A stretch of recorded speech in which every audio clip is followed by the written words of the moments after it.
fitness routine doesn't have to be scary. Genesis is transforming fitness here in Omaha with our fully remodeled Cass, West Roads, and Terra Plaza locations, plus new locations at 132nd and Center and Midtown Crossing. Come see our just finished luxury remodel at 84th and Q with all new finishes, equipment, and amenities for the best fitness experience in Omaha. Whatever your fitness needs, Genesis is here to help every step of the way, and there's nothing scary about that. This Halloween, join Genesis Health Club with no enrollment fee, no contract, and save 20% per month every single month. But hurry, this offer will end before you have a chance to count your Halloween candy. It ends on Halloween and won't extend. Come to Genesis and get in the best shape of your life so you can handle anything those zombies, werewolves, and vampires throw at you. Go to GenesisHealthClubs.com before Halloween and get no enrollment fee, no contract, and save 20% per month every month. This offer will not extend. Shop Woodhouse Place Hyundai and Nissan, 144th and Giles. KOZN, Bellevue, Omaha, Council Bluffs. Crossover. Oh, killer crossover. Just crossover. It just crossed him over. Danced him. Another victim to the crossovers. Cross him up and sit it down. All right, time for the crossover. Hey. Hi. John and Josh are here. Won't say who the creator of the Mystery Machine graphic is, but it's good. It made me laugh very hard. Very, very good. I had a hard time. I'm sorry. The creator had a hard time finding how to replicate the tie down ropes. Because originally the idea was, okay, so you put the golden tee machine on top and well, how's it going to stay on? Because, you know, I'm a logical guy. I like to have logic. Sure. And I just didn't want the golden tee riding up there because I didn't want some smart ass. Because we used to call our listeners the jackals. Because they were all smart asses, and they still are. But I didn't want someone saying, well, it's a golden tee game. So I had to replicate. I'm sorry, the creator had to replicate the ropes. So why didn't the creator Frost in there and the margarita? Oh, you didn't notice the margarita? No. That's the second best part. Is that Fred with the marg? Well, yeah, because Fred's the only one who has an open hand. Oh my Lord! You didn't even know. This is like the thing that made me laugh was the golden tee. So the NBA on John. TNT, like no, give credit to the creator, Bob Dylan, very good creator, to the creator, Bob Dylan, the creator. So they do these, like the NBA on TNT did this yesterday before the season started. They had them all it was cartoons of a whole bunch of NBA players, and they were on a bus. Mm-hmm. And Charles Barkley was driving the bus. And then you looked at each of the individual players, and there was like basically an Easter egg for all of them. Oh, I feel like you could be a creator for that. This is really, really good stuff. But you know, only a few specific people would get the joke. Oh, yeah. That's good stuff, John. That's true. Well played. So for those of you who have not seen it, we've tweeted it out. You can see it there, or if you're watching on the video stream. Uh-huh. But yeah, we got our mystery metrics. Don't we all feel better now? Now, so we're in theory we're going to get like a document. Is that what's going to happen? There will be now? a document. Yeah, yes. I think there has to be an official with Frost's signature, release. Trev's signature. Trev said within a week. Basically. Yeah. What if it's just scrolled on a bar napkin? See, I mean, I was told by one source that it was like on a Post-it note. Oh my God, that'd be amazing if it was a photocopy of a Post-it note. Yeah. So I don't know. Oh man, do you think it's just going to be the record then, or are you going to think you still think that don't drink margaritas? I think there was other. I mean, I'll be mad at Trev if no margs is in the. We'll have some audio. We'll Keep it in, Trev. Here in a little bit from last night's radio appearance. There's more that wasn't in there. I think there's more that wasn't in there. Yeah. Now, whether or not it's going to be salacious, it's got to fit on a Post-it or something funny. Or something funny. Good. There's gonna be something. I just hope there's like about attending meetings, like it's gonna give away the game a little bit with Frost if there's something about that in there. Maybe. And people will yell at us because we didn't do enough Michael Severe videos. Why didn't you do a video about it before the season where he got fired?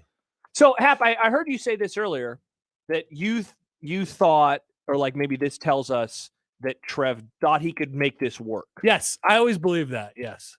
Okay. Am I wrong in viewing us getting the official number at him setting the bar so low because he was like, there's no way he's even going to get that? I view this as, I guess, the exact opposite of what you said. Where would you fall? Well, first of all, I mean, my initial reaction is, damn, that's a low bar. This is how low things have gotten. For sure. And so for everybody who was whining and complaining, oh, you guys are being so negative.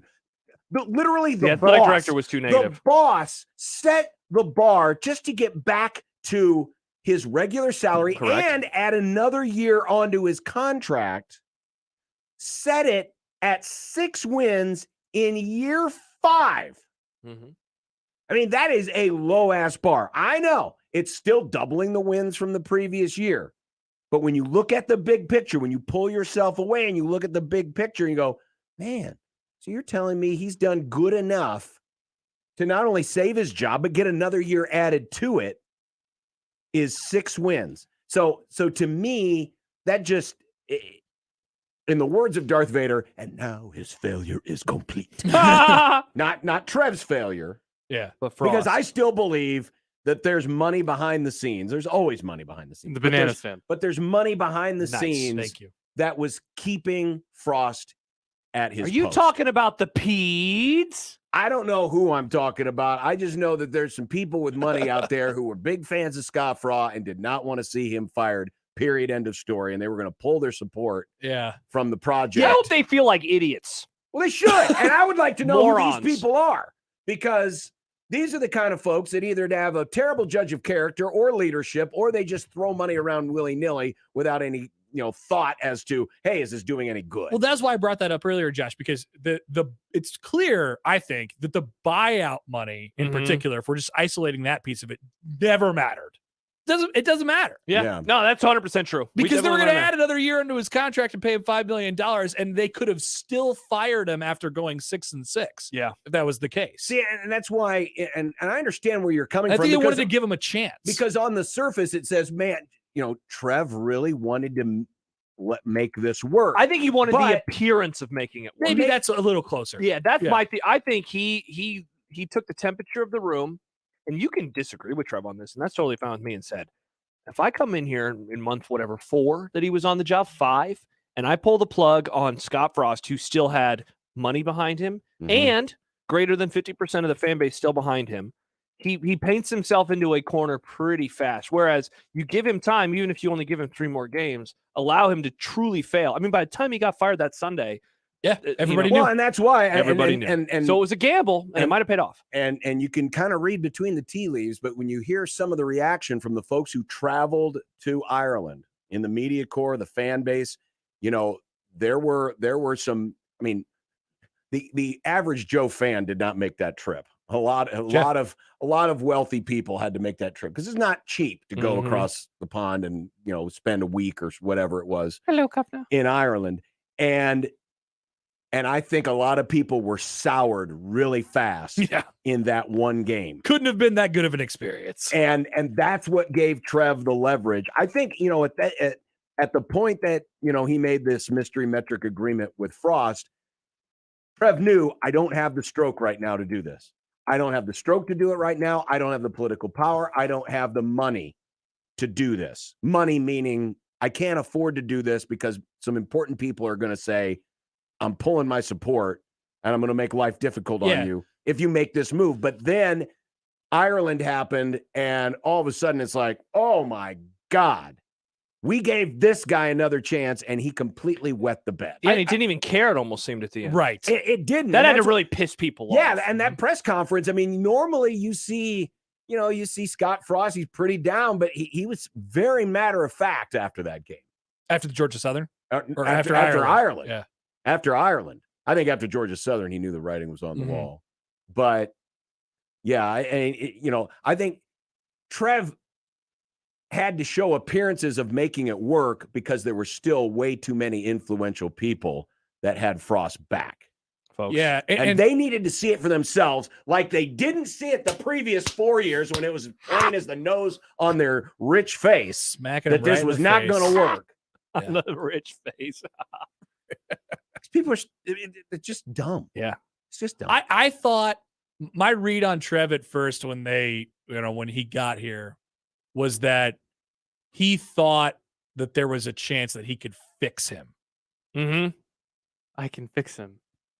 And obviously, he could not. But him staying around for another year, combined with all the stuff that John just said about the support and the money and the stroke and all that, is the reason why he ended up coming back this year. Mm-hmm. Yeah. But I do think that he thought that, but I just wonder when the moment was like, oh, actually, no, it's not going to happen. And not only is it not going to happen on the football field, but this guy's not going to buy in. Like, when did it become clear to him that he wasn't going to buy into the process of what they were actually attempting to do this year? I bet it happened sometime in the offseason. I bet it wasn't even in season. Yeah. Oh, yeah. I mean, I think Trev's because he was not bought into this year. If Scott. Trev had his druthers, this move would have been made earlier. This move would have been made last year at the end of the season.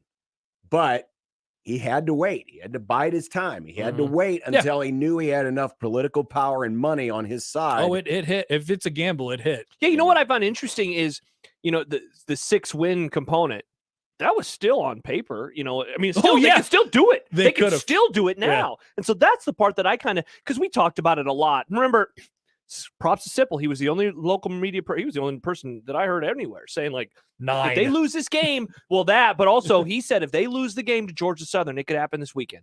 And we discussed that all week long. Like, how the hell would that even happen? Why wouldn't they wait until they're mathematically eliminated? He nailed it. And it was the case. So he just looked at that and said, nah. Or until the buyout went down, which doesn't matter. And that to me is just another piece of evidence. It's like he needed the money, he needed the support behind it before he could make the move. And they realized, okay, obviously somebody or somebodies with cash was really set off by the way the season started and said, Trev, do what you got to do. I'm out on this guy. I am out on this guy. Get him out of here. Yeah. Because, you had to think Trev was probably thinking, okay, well, if you need more convincing, then I'm going to let him convince you. Yeah. And I'm going to let him fail. Yeah. I'm going to let him fail. Because he knew it was a calculated risk, but it was pretty calculated that, and by setting the bar at 6 wins, I mean, it's obvious he didn't think much of, Frost's ability, to actually look like a competent coach. Yeah. With that being said, against that schedule. I know. And they did a lot of the things that they did in the offseason were good, and the transfers that they brought in and the coaches that they hired for the most part are good. The problem was, and I was thinking about it this morning, Hap, was they put them in the best spot. That's what I'm trying to say. Remember one of the conversations we had in the offseason, it was like the number of transfers that Nebraska have had in the Frost era that have hit, and basically how that number, it was like 15, and how basically that number needed to hit this 1 year for them to be successful. Correct. I remember that. Yeah. I would say they hit on the quarterback. Yep. About as well as I think you can expect a program like Nebraska to. You can't. Did it running back. Definitely did it wide receiver. Yep. One of them. And I would say that is, and I'd say that that's kind of where the list ends. I don't think that none of the linemen have been hits anywhere near where they needed to be. The other wide receiver, Washington, I think is good, but he is obviously not good enough. So like Mathis isn't a 0. Not a 0, but he's definitely not a 10 for sure. Yeah, but like when I think of not hitting, I don't know. I think of like, oh, this guy isn't good enough to get on the field. On the field, Okay, yeah, that's fair. And I don't know, maybe I should think about it a different way. But yeah, they needed all those guys to borderline be stars, and they only got it. Yeah, a couple of them. Yeah, that's for sure. Like Drew and Wynn, when they play, what would you say the ranking on them would be? I mean, they play their bodies. They take up, they needed actual raw depth. So at the very least, you're getting, they're not doing anything. Each of them pop up like once a game. Yeah. And Mathis, he'll bat a ball, but what he was promised. But what was promised? He's not the prince who was promised. He was not the prince who was promised. Thank you, Josh. Yeah, you're welcome. Hot D. Yeah. Who else? Okay, so Marcus Washington. Yeah, I mean, he has some nice moments. I like him, but he's just, again, most of these guys have ended up being like 4s and 5s on a 10-point scale. Yeah. And even Grant, as good as he has been lately, and now that's not all him. Yeah. But even he isn't perfect. That's right. That's to do with the offensive line where they took a transfer and Steve Buscemi, he was good, then he got hurt. Yeah, that's a hit though. Yeah. Right. They haven't really kicked a whole lot of field goals until this last week. Yeah, considering where they've been, those guys are above average. Those guys are above a 5. Yeah. So the defense now, Tommy Hill. No. I mean, he changed positions. Yeah. He changed numbers. Now there's a chance with him because he showed some potential on the kick returns. But when you consider what was asked of him initially, a miss on that front. But there's still a chance for him to maybe make an impact somewhere else. Yeah. But not the original intent. No. On the use of Not even close. That's for sure. Yep. Oh, we look forward to now the actual document, the Post-it note. Gosh, that'd be so funny. Whenever it comes out. And then the mystery Hoiberg metrics are funny too. But they're just in they don't exist in their head. Well, we'll have some audio. Cloud. We'll have some audio from cloud. Trev that'll explain a little bit of this coming up. Yep. You're on Unsportsmanlike Conduct. What would you guess the mystery metric is for Fred? Win like 15 games? Like, what is that even? I don't even know what to do in hoops. Top 10 in the Big Ten. Write it down on a piece of paper and just say, be better. Yeah, well, hard to argue with that. Yeah. I mean, 500 is... Dude, so like, okay, amazing. so what's the anatomy to get to 500 in a Big Ten season? You'd have to win probably 5, 6, 7 Big Ten games. Mm-hmm. And then you'd have to really take care of business in the non-con. Right. 8-2 or something like that in the non-con. Right. Assuming it's now 20 you want a 500 record that would be impressive at this point. It would be Nebraska ball, not 6-6 in football. If they do that, if that's the anatomy of it, and they go like 8-2 in the non-con and then win 5 or 6 Big Ten games, that's a rousing success. Yes, it yeah. is. That's based on where they've been. Absolutely. Yeah. You got to watch there. them. All right. See ya. Bye-bye. That's the crossover. We got a good program on today's show. Oh, Mitch Holthus. I forgot about Mitch. I always forget about Mitch. Wow. What is he not Do good? you not have him on your sheet? Nope. Put him on the sheet. Put him on the list. I'm going to do that right now on 1620 The Zone. Your Omaha area forecast presented by Bellevue Berry and Pumpkin Ranch from the KETV Newswatch 7 Weather Center on 1620 The Zone. Partly sunny skies will continue to trend for most of the area as we wrap up the afternoon. Temperatures will approach the mid to upper 50s. In Omaha, I'm tracking a high temperature of 57 degrees. For tonight, not as cold. We're looking at clear skies with a morning low of 36 degrees. Milder for your Thursday with a high temperature of 69 degrees. I'm meteorologist Anthony Copeland for KETV News Watch 7. The Zone Hotline is powered by Los Hills Harley-Davidson, your home in the hills. At Sid Dillon Chevrolet, we prioritize you and your vehicle needs. Visit our dealerships to shop inventory or to order your new vehicle. Shop online at SidDillonChevy.com. You are what drives us, Sid Dillon. Chevy, find new roads. If you are looking for a better college fit or have completed a 2-year degree at a community college, transfer those credits to College of St. Mary and finish your degree faster. We've made transferring easier than ever. With our 2-week transfer evaluation, you'll know your credit transferability and financial aid package to College of St. Mary in just 2 weeks. And we'll help you determine all scholarships or grants available to you. Take the next step to completing your degree faster. Transfer to College of St. Mary. Apply today at csm.edu. Terrors of the night stalk among the trees. Waiting in the distance. A shriek. Laughter. Then, silence. It's the season of darkness at the Ranch of Terror and Haunted Hayride. Spend an hour with nothing to protect you but your own screams. Bring your group and witness unspeakable horrors that test every fiber of your nerves. Hayride and house combo $25 or $15 separately. The Ranch of Terror and Haunted Hayride. BellevueBerryFarm.com. That's the sound of a crack in the ceiling found at a home inspection. But with a Realtor by your side, a newfound leak might only cause minor worries. With their expertise, a Realtor can suggest a credit at closing and even connect you to a contractor to help you shore up that leak and alleviate your worries. When it comes to cracks in your plans, the expertise of a Realtor can make all the difference. The difference between an agent and a Realtor is real. Realtors are members of the National Association of Realtors. That's who we are. Cubby's supports the PACE program with Raise Some Dough. For every large pizza sold at Cubby's in the Old Market, Cubby's gives $1 to the Police Athletic League, serving at-risk and disadvantaged inner-city children with athletic and educational programs. PACE has over 5,800 program participants. The league reaches kids that would not normally be able to participate in athletics like soccer and baseball due to financial situations and family dynamics. PACE wants to give every kid the opportunity at athletics and a healthy and safe environment. If you'd like to support PACE too, go to paceomaha.org.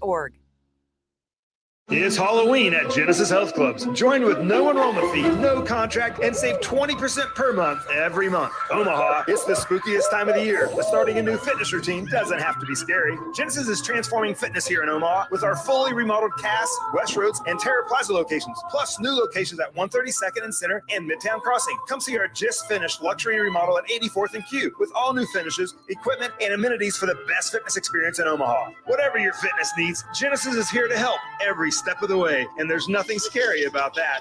This Halloween, join Genesis Health Club with no enrollment fee, no contract, and save 20% per month every single month. But hurry, this offer will end before you have a chance to count your Halloween candy. It ends on Halloween and won't extend. Come to Genesis and get in the best shape of your life so you can handle anything those zombies, werewolves, and vampires throw at you. Go to GenesisHealthClubs.com before Halloween and get no enrollment fee, no contract, and save 20% per month every month. This offer will not extend.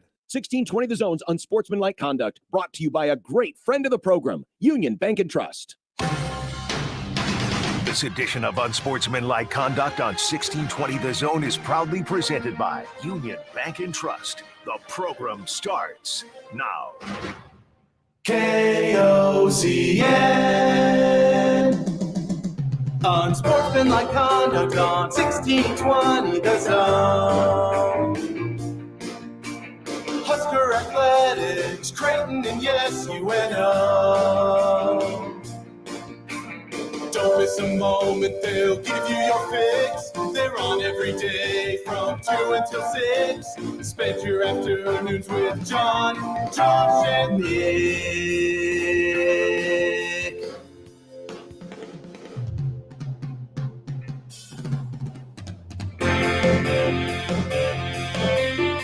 John, Josh, and Nick.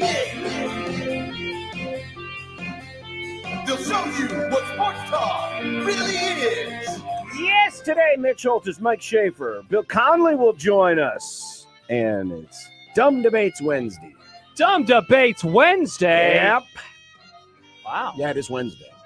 It is a Wednesday. Unsportsmanlike Conduct on 1620 The Zone. Husker Athletics, Creighton, and yes, UNO. Do you know what Wednesday means? What Dumb Debates? Mitch Holthus, who Mitch joins us Holthus. on Wednesday. Every Wednesday during the NFL season. That's true, Nick. And sometimes postseason. Every day during July and August. I know. I just didn't have it down on The my Chiefs training template. camp update. For some reason, I Brought to you never by added Handy. Mitch to the template. I don't know why. I just didn't. And it's been that way It sounds for like 6 something weeks. Stibbs would have done. I forgot to add him. I guess we can't have him on today. Well, he's up on our marker board up here. That's true. Which That's is why true. I always look up and go, oh, damn it, Mitch is on. I don't have him on the sheet. But now you have him on the sheet. And the sad thing is, I didn't see much of the game. What? Oh, that's right. We talked about this. You had Well, I was church? watching the Rams. Oh, the Rams. When the Rams are on, I'm not watching anything. I'm else. surprised you don't put a second TV on. No. Wow, even the NFL. No. Okay, well, I do. Well, when the Huskers are on, last week was different because there was a couple of baseball Oh, do you games just on. watch the one game when Nebraska plays? Yeah, because I like to focus in, when it's the team I follow or Yeah, the team or I cover. cover. Interesting. I didn't like know to- this. Oh, wow. Now, of course, the exceptions have been when the Cubs have been in the playoffs, and then I don't. You don't do anything. Then I don't watch the Huskers. I have to record them and watch them at a later date. Yeah. So if the Rams play a noon game with 7 other games going on, you just have the Rams game on. Yeah. Oh, wow. Fascinating. Absolutely. Yeah. Yeah. Interesting. It's my team. It's just I know who they are. because it's the one thing I allow myself, and the Cubs to watch strictly as a fan. Yeah, it's awesome. I'm I do not that with a the Cowboys. neutral observer. But I still want to see what else is happening in the league. I'm not worried. So you're not about a the rest sports of the league. bar guy, obviously, on a Sunday. Well, I would go, of course, but it's like if you had friends over, if like Mike Schaefer came over and the Vikings were on at noon, and he was like, "Hey, that black TV is sitting there off. Can we turn it on to the Vikings game?" You'd say, "Get out of my damn house." I probably wouldn't have people over. Okay. Doesn't John get scared of how people will see him when there's a That's Rams Schaefer game with on? the Vikings and the Packers. I guess maybe you're that way. I don't know. Are you worried how people are going to view you if we watch I watched a Rams game with John one time. I'm not really. Now they were really good that season, so he was pretty chill. So yeah, why was it only once, Josh? What happened? Well, that was a Thursday. That's why. It was a Thursday. Thursday night. It was a Wang Nachos. Wang Nachos. Second Wang Nachos. Yeah. Watching Jack's driveway. Yeah. Against Mike Schaefer's. And Jack kept switching the damn TV over to a baseball. meaningless Royals That was game so after they'd stupid. been mathematically eliminated. So stupid. And it was annoying all of us. Dave, why does it have to be a black TV, Josh? I meant because the TV's off. It's just turned off. So yes, the blank Just turned TV. off. Yeah, I like to Problematic, Josh. I like to focus in on the game at hand. For the record, I do too. But there's commercials, and so when there are commercials, I like looking away from the Cowboys game to whatever's on the other TV. That's how I've been Well, doing but that's the point where I'm getting up and I'm pacing or doing things because again, I'm watching it as a fan. I'm worked up as a fan. Oh hell yeah, you are. You need the pacing time, and I don't like to be distracted. All that to say, you didn't get a chance to watch much of the Chiefs-Bills game. Sad. I didn't see any of it. I listened to a little bit of it on the radio as I was driving to our event.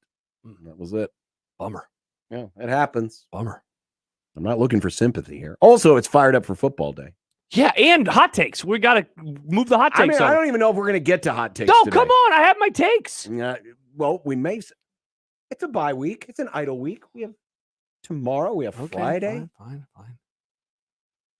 These takes just must saying, be we're pretty very hot. busy. And there were things that I wanted to get to yesterday, but because, the gerbils stopped running inside the big wheel that spins and generates the radio station, it just threw everything off. So we're back everywhere, though. We're on the stream. We're on everywhere. The air. We're on the video. We're on the video. We just don't have drops. No drops. No. The drops are dead. For some reason. That's a huge bummer. The drops. It's such a weird specific issue. The drops are dead. Now, luckily for us, Nick has kind of been killing the drops anyway over the last year and a half. Yeah, he has. So that's good. We've adjusted very well to our dropless world. Mm-hmm. Yeah. Our new dropless world. Sad. Indeed. There we go. Sad indeed. Sad indeed. So you can't play them. You can't play them off a wall, Nick, and you can't play them out of Segway either. No, I have to drag them over here. Good. Negative boys. The negative boys. Do it like that. Wow. Disgusting. Yeah, it's kind of weird how all of that happened. I think all it takes is to reboot that one machine. Yeah, you want to reboot? You want to try to reboot the machine? You want it to update for another 4 hours? After what happened yesterday? Well, that's the local machine versus the network machine. If it works the way that I remember it working from days gone by when I had to worry about the old such days. Things. Now I don't worry about such things. But yes, except when we lose our drops. We are up on all of our platforms, including just the straight audio stream for those of you who just pull us in on 1620thezone.com or the mobile app. Or you know where, John? You know where we actually are? On the radio. It's AM radio, folks. KOZN. Bellevue, Omaha, Council Bluffs. Write it down. It's still AM radio. Still AM radio. And put it on a Post-it note. Like a mystery metric. Next to the Post-it note that has the mystery metric. That would be great. Put it on a golden tea machine so you don't lose it. Bingo. Oh, yeah. Somebody asked us about the golden tea. Do we want to expand on this? Somebody else. There was a story that came out before.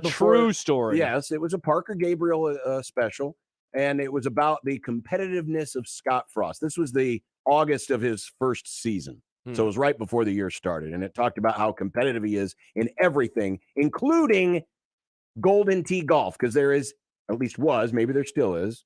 Well, it's probably gone now because it's on top of the mystery metrics machine, and it's rolling out of town, and it's it's being used doubling as a golf cart on some random golf course in California.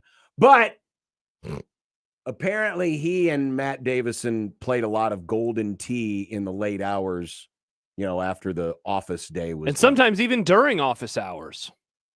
And apparently they were very competitive. Yeah. So that's but they played a lot of golden tee. And Scott Frost was also not good at it. Is this true? Davidson has a winning record still. Yeah, that he won like 20. Frost Remember is the other working his way up. Stories about it, like he loved Sporkle? Oh, yeah, we knew about the Sporkle. Yeah, he loved Sporkle. Yeah, we knew about the Sporkle before he even came back to Nebraska. He was a big Sporkle guy. I think we may have learned that from our, remember your friend Bianchi, Mike Bianchi? Down there at, I remember him all right. Down there in Orlando. We had him on the show once, yeah. A few times, actually. He loves runs of fries. That's the genesis of the golden tee, which is now strapped to the top of the mystery metrics machine. Chris is in Montana texts in.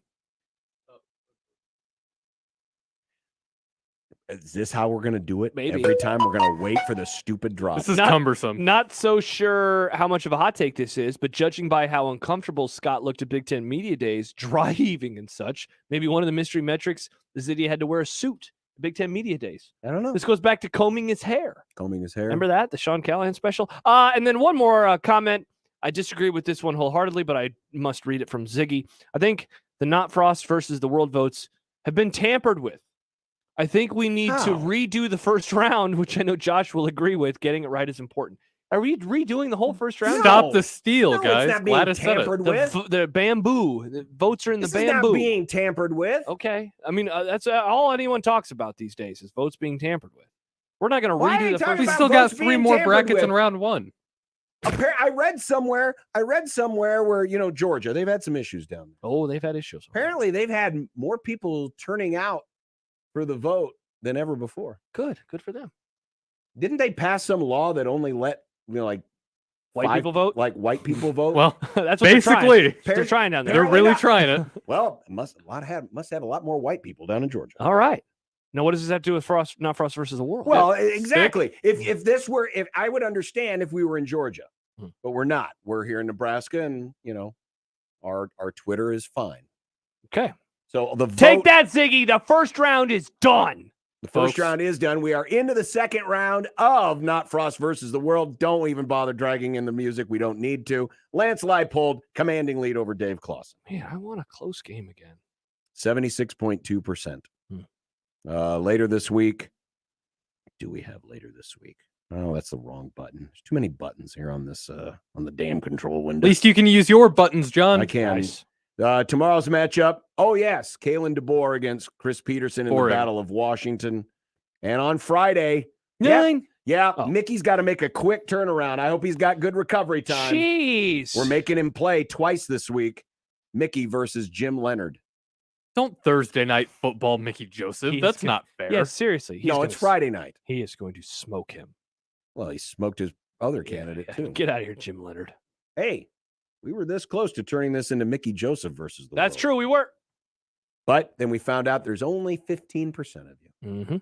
Allegedly. Mm-hmm. And there you go. Not Frost versus the World update. 402-951-1620. Los Hills Harley Davidson hotline. We mentioned the rooferees lineup. Mitch Holthus, Mike Schaefer, Dumb Debates, Bill Connelly.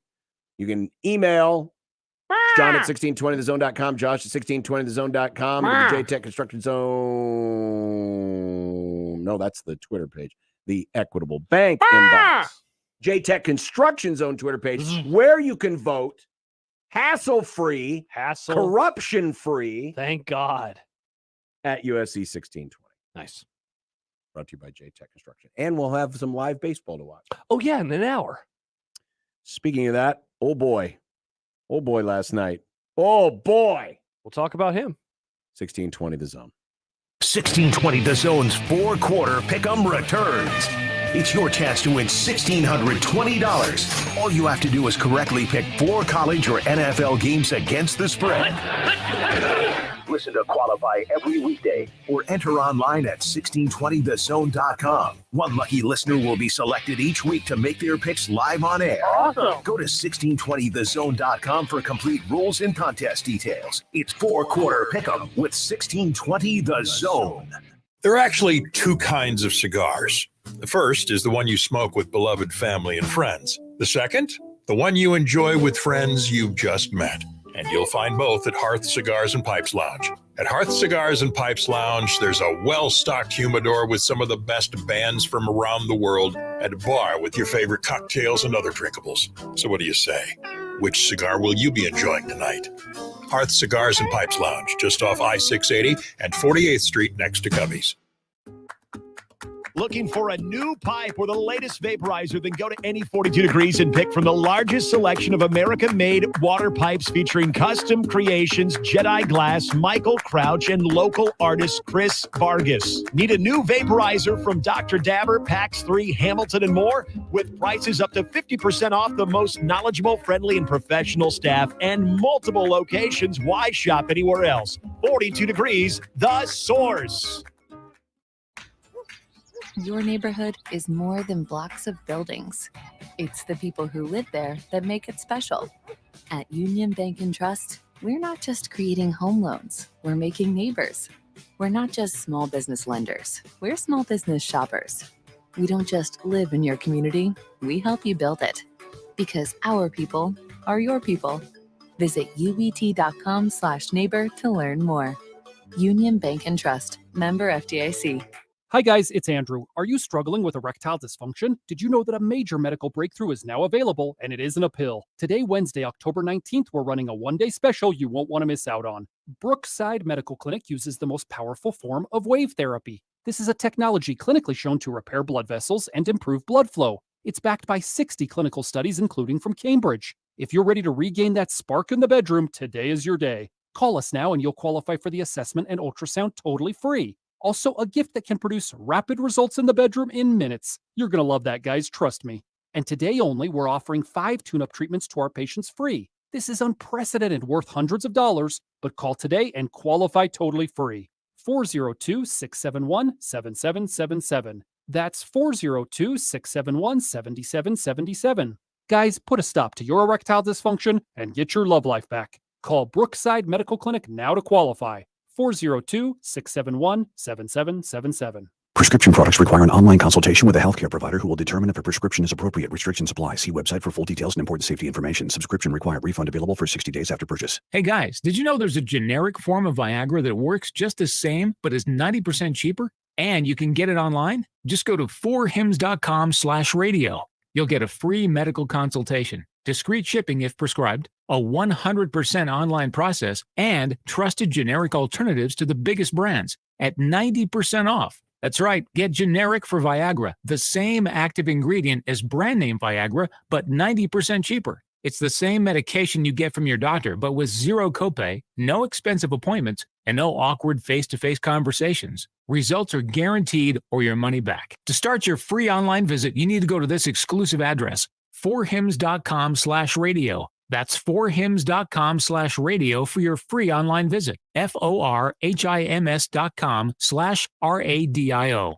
Listen to 1620 The Zone anywhere, anytime. Online at 1620thezone.com and on the 1620 The Zone mobile app. You can hear all of your 6A to 6P favorites in the 1620 The Zone app, powered by Woodhouse Auto Family. Welcome to the After Hours Lounge on 1620 The Zone. I choose to invade the state of Minnesota and steal PJ Fleck. He's rowing the boat into Lincoln. They hired PJ Fleck for this job. I will quit. September 13, 2022, I will state my resignation at 1620 The Zone if they hire PJ Fleck. Catch After Hours 6 to 8 Monday through Friday or as the sports schedule allows. Brought to you by Iowa Western Community College and Multicare Medical on 1620 The Zone. This is Unsportsmanlike Conduct. My hope is that he forces me to not do this radio show anymore. On 1620 The Zone. All right, so we told you we have some audio from Trev Alberts regarding the mystery metrics from last night, and this is courtesy of the Huskers Radio Network. So put that first one, Nick, slide that second one to the first spot, please. And here it is, Trev Alberts revealing the mystery metrics. It really isn't a huge secret. What I wanted from Scott, and we talked about a lot, was incremental progress. And so what Scott and I had talked about is we needed to get to a bowl game, and not a backing into a bowl game, minimum of 6 games. And so if we could win 6 games and get to a bowl game, then we could sort of revert back to, his original contract. And so we'll release those. We're not going to appeal this. I thought it was important and more of a sort of an HR type of personal improvement deal. Obviously, the judge viewed it differently. So we'll be releasing that in the appropriate time. But I thought it would be fair on the show tonight to just make people aware. That's the extent of what those metrics look like. Is I wanted to see improvement, and I thought it was a minimum level that we get to a bowl game and win at least 6 games. I've had disagreements about this with people before, but I really do think if when he changed his contract last year, if he would have been asked about it, like, is there a way where Frost can earn back his full salary or get a raise? I think that there could have been a different way to answer it that would have made the last few months entirely different, where none of this stuff... because remember, the Alberts offered up voluntarily that these metrics existed. He was not asked, I don't believe, Correct. a question as you phrased it. So there's a way in which he could have said, like, So, for example, you asked me, hey, is there a way that he could get his contract back? Yeah, of course there is. And then the follow-up, okay, well, what does that look like? Is that a record? Is that based on something else? And, we'll get to that point at a certain point. But I've not decided, it's like. Exactly. And thus you don't even have to worry about saying that there was anything in writing. But now, making it sound like we came to an agreement and when he made it that way, it's like, oh, so there's an actual like signed document. That's why people were so interested. Well, and we get a little bit more here because there was a question asked, a follow-up about Fred Hoiberg. And it gives you a little more insight into the mystery metric process. There isn't any document that even exists with Fred. Fred and I, it was more verbal. That's what my intent was with Scott as well. And I think it was more comfortable for Scott to have something in writing. And so we went down that path. But, as an athletic director, you have these kind of conversations all the time, with every one of your coaches. You have to establish what the expectations are and you create goals together. And but that's kind of where we are on that. It'd be nice to put that behind us and move forward. So I guess our fans can be looking for some communication, both in our local press and then maybe even national, about what the actual metrics were. Translation: Scott Frost did not trust Trev Alberts. He wanted it in writing. And that's the part that's pretty interesting is Frost kind of did this himself, like at least us getting the information. Props to Frost, I would want it in writing too. Yeah, now, it's so obvious. In a lot of places, it is the prudent business move. But obviously, Fred was like, no, we're good. Mm-hmm. We're good. And I think it just sheds more light on, the leadership. And it was probably something where, because remember, Scott had to agree to reduce the contract. And so he probably wanted some things assured that I'm going to get some stuff back if I reach a certain benchmark. He wanted to insist upon that. Mm-hmm. And again, business-wise, very prudent move. But I said this from the beginning, and it rings true today. The relationship between these two was oil and water from the beginning. It was never that we have a question. I think it was a dumb debate, so we can just hit on it for a moment now. Like if Trev was the athletic director in 2017, would he have hired Frost or would he have wanted to hire Frost? Maybe it's a better question because as you and I both agree, Bill Moose was brought in to hire Scott Frost, to fire Riley to hire Scott Frost. But if a Trev Alberts would have been brought in and he could have had his entire, he could have made the call himself. I don't think he hires him because I don't think he wants a coach I don't think he wants a personality like Scott Frost. Because of what you just said, the oil and water. Maybe he does, but are you saying maybe if you get him in at the ground floor and yeah, the bad habits are never able to really be. Let's face it. Trev inherited a Scott Frost who was 4 years in and in a foul mood. Mm-hmm. Because things weren't going well for him. And I'm sure he thought Trev was and remember the relationship. Yes, and remember the relationship between Frost and Moose had been fractured towards the end because of some behavior. And look, Frost knew the scoreboard. He knew what his record was. Yeah. He knew that his leg to stand on. I talked about it with somebody before over the last couple of years. Like the goodwill that he squandered it really fast, obviously. But the fact that the 2019 season ended and we were openly wondering, like, is this the right guy? He could have slow played everything early on where you didn't have to go into a weird COVID season with you kind of being on an early hot seat, if you will. But he had squandered all that. And so, yeah, by the time that Trev showed up, it was, the train had left the station because it was less about is he or isn't he the right guy? It's can he actually turn this thing around to the point where he might get a few extra years? Amazing, Daniel. I like this tweet. It's no big secret, but we fought in court all the way through yesterday to not have to tell you. That's the funniest part about this. Like, it's not a big deal, but every single turn. See, and that's why I still think there might be other things in there that we're going to find out about, because then why fight it so hard? Yeah. Why fight it so hard? I understand the logic of, well, we didn't want to put a number out there, but the number was low. And that's the thing. The number was low, embarrassingly low. Yeah. But is that like, thank God we'll never have to have this debate. Yeah. But can you imagine if Frost were still here and they get through this season and they somehow won 6 games? Yeah, that would have been and then we find out, oh, by the way, he's getting his salary restored in his contract added another year. It would have been hell. Would have been hell. Yeah, it would have been So hell. that's the part that, like, why would you keep it a secret? Is it because it looks embarrassing for your university that the floor is that low now? Yes, it is. It is embarrassing. It is. Now, again, But can you use that as a positive for the next coach? I think. Hey, look. Yeah, but look how low we were. You know, it's one thing when we sit here and discuss it. Nice. But it's another when the people in charge actually put it in writing. Yeah. Hey, we suck. Yeah. Because remember, it wasn't all that long ago where folks around here, and us included, were having a great time laughing at Iowa and the bonus structure for Kirk Ferentz. That's true. That's Where it's a like great 7 wins. Now that, John, you want to talk about something that makes Sean Eichhorst look smart in hindsight when he used Iowa as the benchmark. Iowa's benchmark to get Kirk Ferentz paid more is better than Frost. Is better than Frost. Man, that is okay. That's true. That is embarrassing AF. And you know what? And because you and I follow a lot of national writers, I haven't really seen this cut through the ether just yet. But when a document makes its way out at some point in the next week, that will probably get noticed, and there will be some laughing. National. And quite frankly, there should be. Yeah, that's true. There should be. Now, I think, again, a lot of this, I think Trev was kind of backed into a corner by this. Mm-hmm.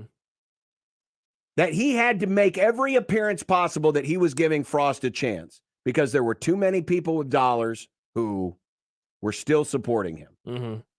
And then it quickly dissipated in the first 3 games, actually the first 4 quarters of the season. But that's the spot you were in. You were caught between a rock and a hard place. Now, maybe if the new facility wasn't being built, maybe it's a different story. Mm-hmm. Then you're not having to worry about, donor XYZ still ponying up for their share of the facility. But it is what it is. Yeah. 402-951-1620. John, we'll get to you on the other side. Also, we meant to get to this yesterday, but because we had the computer issues, the power failure, all that stuff. No, not hot takes. Yeah. Creighton was picked first in the Big East. They were. We've got some audio from yesterday's Big East Media Day session. Okay. The comedy duo of McDermott and Cooley. You've never heard of them, but you will next. This week's zone deal is for Langfeld overhead doors. Get a 1/2 horsepower chain LiftMaster door, 1 remote and installation valued at $450 for only $225. They go on sale this Friday at 1620thezone.com. Live from the Host Coffee Studio, this is 1620 The Zone. Your neighborhood is more than blocks of buildings. It's the people who live there that make it special. At Union Bank and Trust, we're not just creating home loans, we're making neighbors. We're not just small business lenders, we're small business shoppers. We don't just live in your community, we help you build it. Because our people are your people. Visit ubt.com/neighbor to learn more. Union Bank and Trust, member FDIC. At Lanahaw, our homegrown trees boast the most vibrant colors of fall, reds, yellows, and oranges. Shop our garden center today for the best selection of plant material and seasonal decor. When you think fall, think Lanahaw, 192nd and Center. Everyone deserves to be connected. That's why Cox has high-speed internet to fit any budget. Stream, chat, and connect at an incredible price. You're probably thinking, wait, what? But yeah, it's true. Learn more at cox.com/ACP. Non-transferable, 1 per household. Application and eligibility decisions are made by the FCC. Other restrictions apply. Visit Sid Dillon Chevrolet to shop inventory or to order your new vehicle. And we're your Chevrolet Business Elite dealer offering medium-duty trucks and low-cab forwards. You are what drives us, Sid Dillon. Chevy, find new roads. Okay, I've got to put in a plug for Kohl's lowest prices of the season. I got myself a pair of cozy sweats for under $18. Found my sister the cutest boots for Christmas, just $29.99. And with the 50% off kitchen and dining essentials, I'm all set to host for the holidays. Not to mention, I got 80% off clearance finds and earned Kohl's cash. So yeah, get to Kohl's and thank me later. Select styles ends October 23rd. Some exclusions apply. See store or Kohl's.com for details. Ray Magliozzi here for eBay Motors. You're driving along and some nimrod cuts you off. You hit the horn. Jeez, it sounds like a goose in distress. Time to head over to eBay Motors. They have horns for every make and model, not to mention horn pads, steering wheels, wiring, and more. 122 million parts. You can even go for an upgrade. It looks like Mr. Cutoff Man needs a new seat cover. Try eBay Motors, pal. Get the right parts at the right prices. eBay Motors. Let's ride. This view was worth a hike. Right? And it's a good way to stay on top of my health. Yes, I'm Cologuard, a prescription colon cancer screening option for people 45 plus at average risk. Have you screened for colon cancer? Not yet. Don't wait. It's more treatable when caught in early stages. Tell me more. Cologuard is non-invasive and it's used at home. It detects altered DNA in your stool to find 92% of colon cancers. 92%? Yep, even those in early stages. This was seen in a clinical study with patients 50 and older. Any positive result should be followed by a diagnostic colonoscopy. False positive and negative results may occur. Cologuard is not a replacement for colonoscopy in high-risk patients. Do not use if you have had adenomas, have inflammatory bowel disease and certain hereditary syndromes, or a personal or family history of colon cancer. Most insured patients pay $0. Ask your provider or an online prescriber if Cologuard is right for you, or visit Cologuard.com. I'm in. I always wanted to learn Spanish, but I never thought I'd have the time. Then I discovered Babbel. Babbel's lessons are fun. They only take like 10 or 15 minutes, and in 3 weeks, presto, you're speaking another language. Like magic. I love that Babbel's lessons aren't just robots talking. They're voiced by native speakers, so you get the pronunciation just right. And they're designed by real language teachers, so you learn how to have real-world conversations, things you'll actually use. 3 weeks. It's incredible. After 3 weeks, I'm on vacation in Paris, having a conversation in French. There's all kinds of ways to learn. Use Babbel's podcasts or games or videos. You can even join live classes with a language teacher.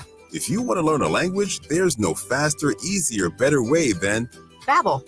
Babbel. Babbel. Babbel. Évidemment. Go to Babbel.com to try for free. That's Babbel.com. Babbel.com. J-Tech Construction, the official exterior experts of the Huskers, offers exterior solutions that help you protect your number one investment. Whether it's roofing and siding or windows and doors, they're committed to excellence, quality, and outstanding customer service in every step of the process. When it's time to protect the exterior of your home, your choice is simple. Turn to who the Huskers turn to, J-Tech Construction. Check them out online and schedule a free estimate today. J-Tech Construction, the official exterior experts of the Huskers. Shop Woodhouse Place Hyundai and Nissan, 144th and Giles. KOZN, Bellevue, Omaha, Council Bluffs. I think whoever was the set producer there on the Fox baseball pregame set needed to do a better job of shading the boys at the pregame desk, because poor Alex Rodriguez is squinting bad. Oh, is the sun right in his face? Oh, yeah. How do you feel? And Big Poppy has been dopping his brow with a handkerchief. Oh, so he's toasty. Oh, yeah. Yeah, look at those eyes. I mean, he's struggling. He's kind of like the sun must he's got just the be Gilbert Gottfried look where he's like, hey, you know.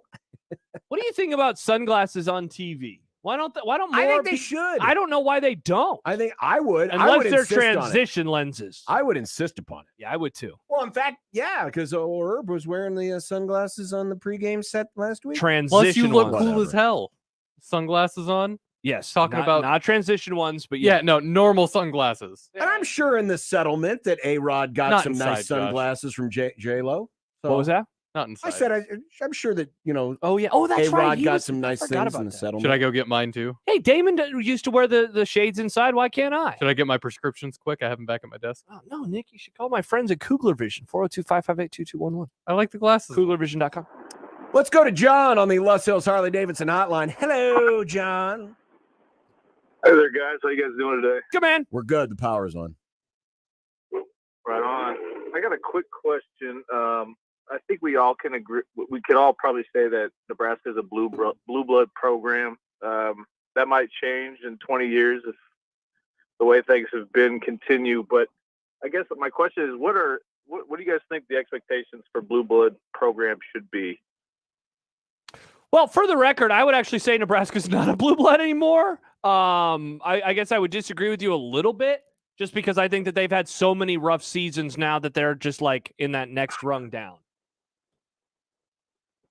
But I think big picture, if Nebraska were to get back in there, I mean, I think being a blue blood, it's not just about winning national championship. It's like about an aura that can kind of surround you. Like Notre Dame, for example. Notre Dame has not won a national championship since the year I was born. And yet I would still consider them a blue blood. Now they played in the playoffs. But they've been in contention. You can't just look at strictly championships. Michigan's a blue blood, you know. Yeah, and Michigan's famously only won one national championship since World War II. Yeah, exactly. And that was split. It was a half title. Right. So there are several blue bloods that have struggled recently or in the past decades. Mm-hmm. If you're not striving to be a national power, don't you kind of abdicate that blue blood status, or is it more of a historical thing? It's a great question, John. And it's one that it really depends on the individual's perspective. John. I mean, when you look at the all-time wins list, Nebraska is still a top 10 all-time wins list program. When you look at number of conference championships, still there. Nebraska is only second to Oklahoma. You look at national championships since like 1960. They're in that conversation. Yeah. You know, they're always up there. You know, you look at national championships in 1970. Right. But the last 20 years, I mean, it certainly has sullied the brand a little bit. Like Tennessee, for example. Tennessee, outside of this year, they've kind of find themselves in a very similar spot that Nebraska has found themselves in. They haven't won a conference championship since 1998. You know, they haven't won a national championship since 1998. They haven't played in a whole lot of New Year's Six bowl games in essentially the same time frame. But now we have, you know, in the modern age, we have new metrics we look at. TV ratings. Don't poo-poo them, because it's literally those TV ratings that have Nebraska still in the conversation if and when this sport, you know, splinters and goes off into some kind of a goofy super league. Nebraska's probably safely in. Yeah. And a lot of it is because their brand is still valuable. I also wonder about this too, John, in an era that we will be in very, very soon. Nice, Nick. And now you can't. We're going to be in an era. Nice. We're going to be in an era of college football where I wonder what expectations will be for the quote unquote good programs. Because, like, for example, in hoops, college hoops, you got your Kansases of the world, Carolinas, your Dukes. I know what their expectations. Well, Duke will be interesting too, but I know what they expect: national titles, Final Fours. Then you have the next rung down. Creighton, for example, they were pining for Sweet 16. They got it. And I'm guessing now that will probably be their expectation moving forward. Be a Sweet 16 regular participant, you know, throughout a decade, maybe try to get there 5 or 6 times. And I think there are a lot of schools that are in that. Well, with the expanded playoff, I think that you will have a bunch of institutions that will enter into the got to make the playoff or that coach is on the hot seat. The Michigans, the Penn States, Ohio State, though, they're not in that. They are got to get to the semis, got to get to the natty. Of course, Alabama's got to win it all. And so where Nebraska finds himself with a new coach in a new conference in a new expanded playoff, Roll Tide.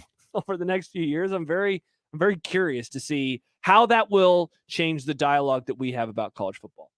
It's really going to change some stuff. Well, and on that jumping off point, you speak of blue bloods. When you look at the AP Top 25 men's basketball poll, you've got a lot of blue bloods. You got your North Carolinas and you got your Kansases, even some new bloods like Baylor. Oh, and there's Creighton. Now, no one's going to sit here and say Creighton's a blue blood because they're not. But the expectations certainly this year are skyrocketing. The Jays got 8 of the 11 first place votes in the preseason conference poll for first place. So they outpaced Xavier. Yes, Xavier finishing ahead of Villanova.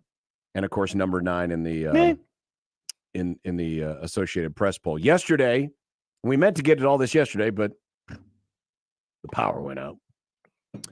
When? It did. It went out about the whole day, about Nick. 24 hours, 26 hours ago. Greg McDermott was on the, John Fanta of Big East Digital Network did a special shoot around episode, and he shoot around. That's what they call their show. No, that's what they call their show. Oh, Stolen Valor. Stolen Valor, indeed. Not right. But Mac and his good friend Ed Cooley of the reigning, defending, undisputed regular season champion Providence Friars were on the dais at the same time. Now, remember last year, they were supposed to play in Omaha in December, and then the day of the game, while we were on the air, we found out, COVID? Providence has COVID. COVID. Can't play the game. Damn it, COVID. You can tell these guys must be friends because they were joking about it yesterday. Nice. Did you have a question for Cooley right off the hopper? Well, I asked him if he's going to play all his games this year. I think we're going to play just one game and then shut it down for the season and go to the Big East tournament. Yeah, it was the best phone call I got last year. 2:00 on game day. I think I'm still coughing. But yeah, he's going to try to come to Omaha this year, maybe. And then when did you end up playing? You ended up playing him. Well, we got to play him for a conference championship with, I think he bought 56 kegs of beer for that crowd before the game 74 started. kegs of beer, and then about 8 days later, we got beat by 1 million right on this floor. Was there drinking at the dunk that night? I don't remember that. I think it was just one. It was just one. Right. They drank it, and then they threw it at us. They did both. That's that. Only at the dunk.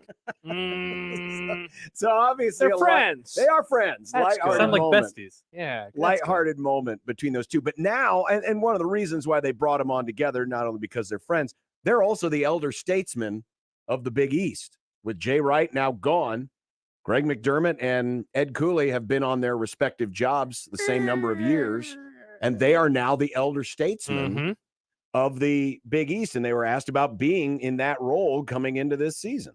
Like I've said to him before, we've gone from Jay Wright to Dumb and Dumber. So it's, I'm not sure.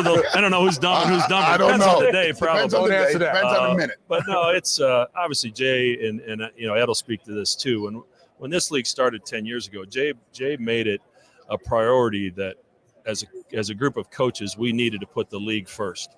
And we needed to stick together, and we needed to fight for the league. And Jay did a great job of blazing that trail. And, there's been nobody better than Ed at promoting our league every time he put a microphone in front of his mouth. But, Jay, we're where we're at today because of Jay's leadership. And I think, we certainly have a responsibility to carry that on. You do wonder, because it happens in a lot of different avenues, when a legendary coach or a very highly successful coach leaves, not only the impact on the school, but on the conference or the league that they're in. When Bear Bryant retired, not only did it impact Alabama, it also impacted the SEC because Alabama carried the flag for that conference for a lot of years. Very similar to what Villanova has been for the Big East over the last decade. And now that, the school obviously is still there and they still aspire to want to be great, but to lose that impact, to lose that presence, there will be an impact across the league. Well, plus not just from hey, who's going to be good and who's not going to be good, but just from the tenor that is set in the league meetings and how the games are played. And how the league is judged. And how the league is judged. Even though it's just one team, them winning a couple of natties helped out the view of the league. Because remember, in the era in which we are in right now, after all the changes, they had not a whole lot of success the league did early on. Villanova got bounced in the second round a couple of times. Nobody was making it to the Final Four. Very few teams were making it to the Sweet 16, Elite 8. And so, the Big East was, getting made fun of a whole lot. Well, them winning, it helped. It helped big time. Now UConn's back. And so, yeah, who fills that vacuum? I assume it's going to be multiple teams. I don't think it's just going to be one program, but who is going to fill that vacuum and who is going to be the first non-Villanova team to make it to the Final Four? Like, that's now what the league needs. They need one of the other teams. Need another one, yeah. They need another Final Four team. And maybe that's Creighton this year. but they need someone other than Nova to make that type of run in March. And it's unfortunate the timing, because with Coach K retiring, this would have been a moment, because in the sport of college basketball, you lose that presence nationally.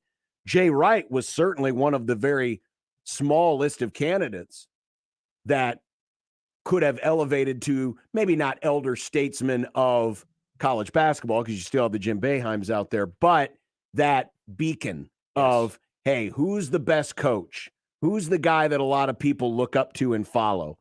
And it could have been him. Wright would have been in that very small list of people that would have ascended into that kind now of position. Now it's probably just Bill Self, because I think it could have been those two guys. Sure. Anybody else that I'm missing right now? I mean, who else has won national champion? I know Calipari's won, but that's a decade old at this point in time. I don't know if Scott Drew has a national won. championship. Mark Few hasn't won one, but has obviously had a ton of success. So, Right. I mean, I think it's. But right. Because he had a couple, and now Bill Self has a couple.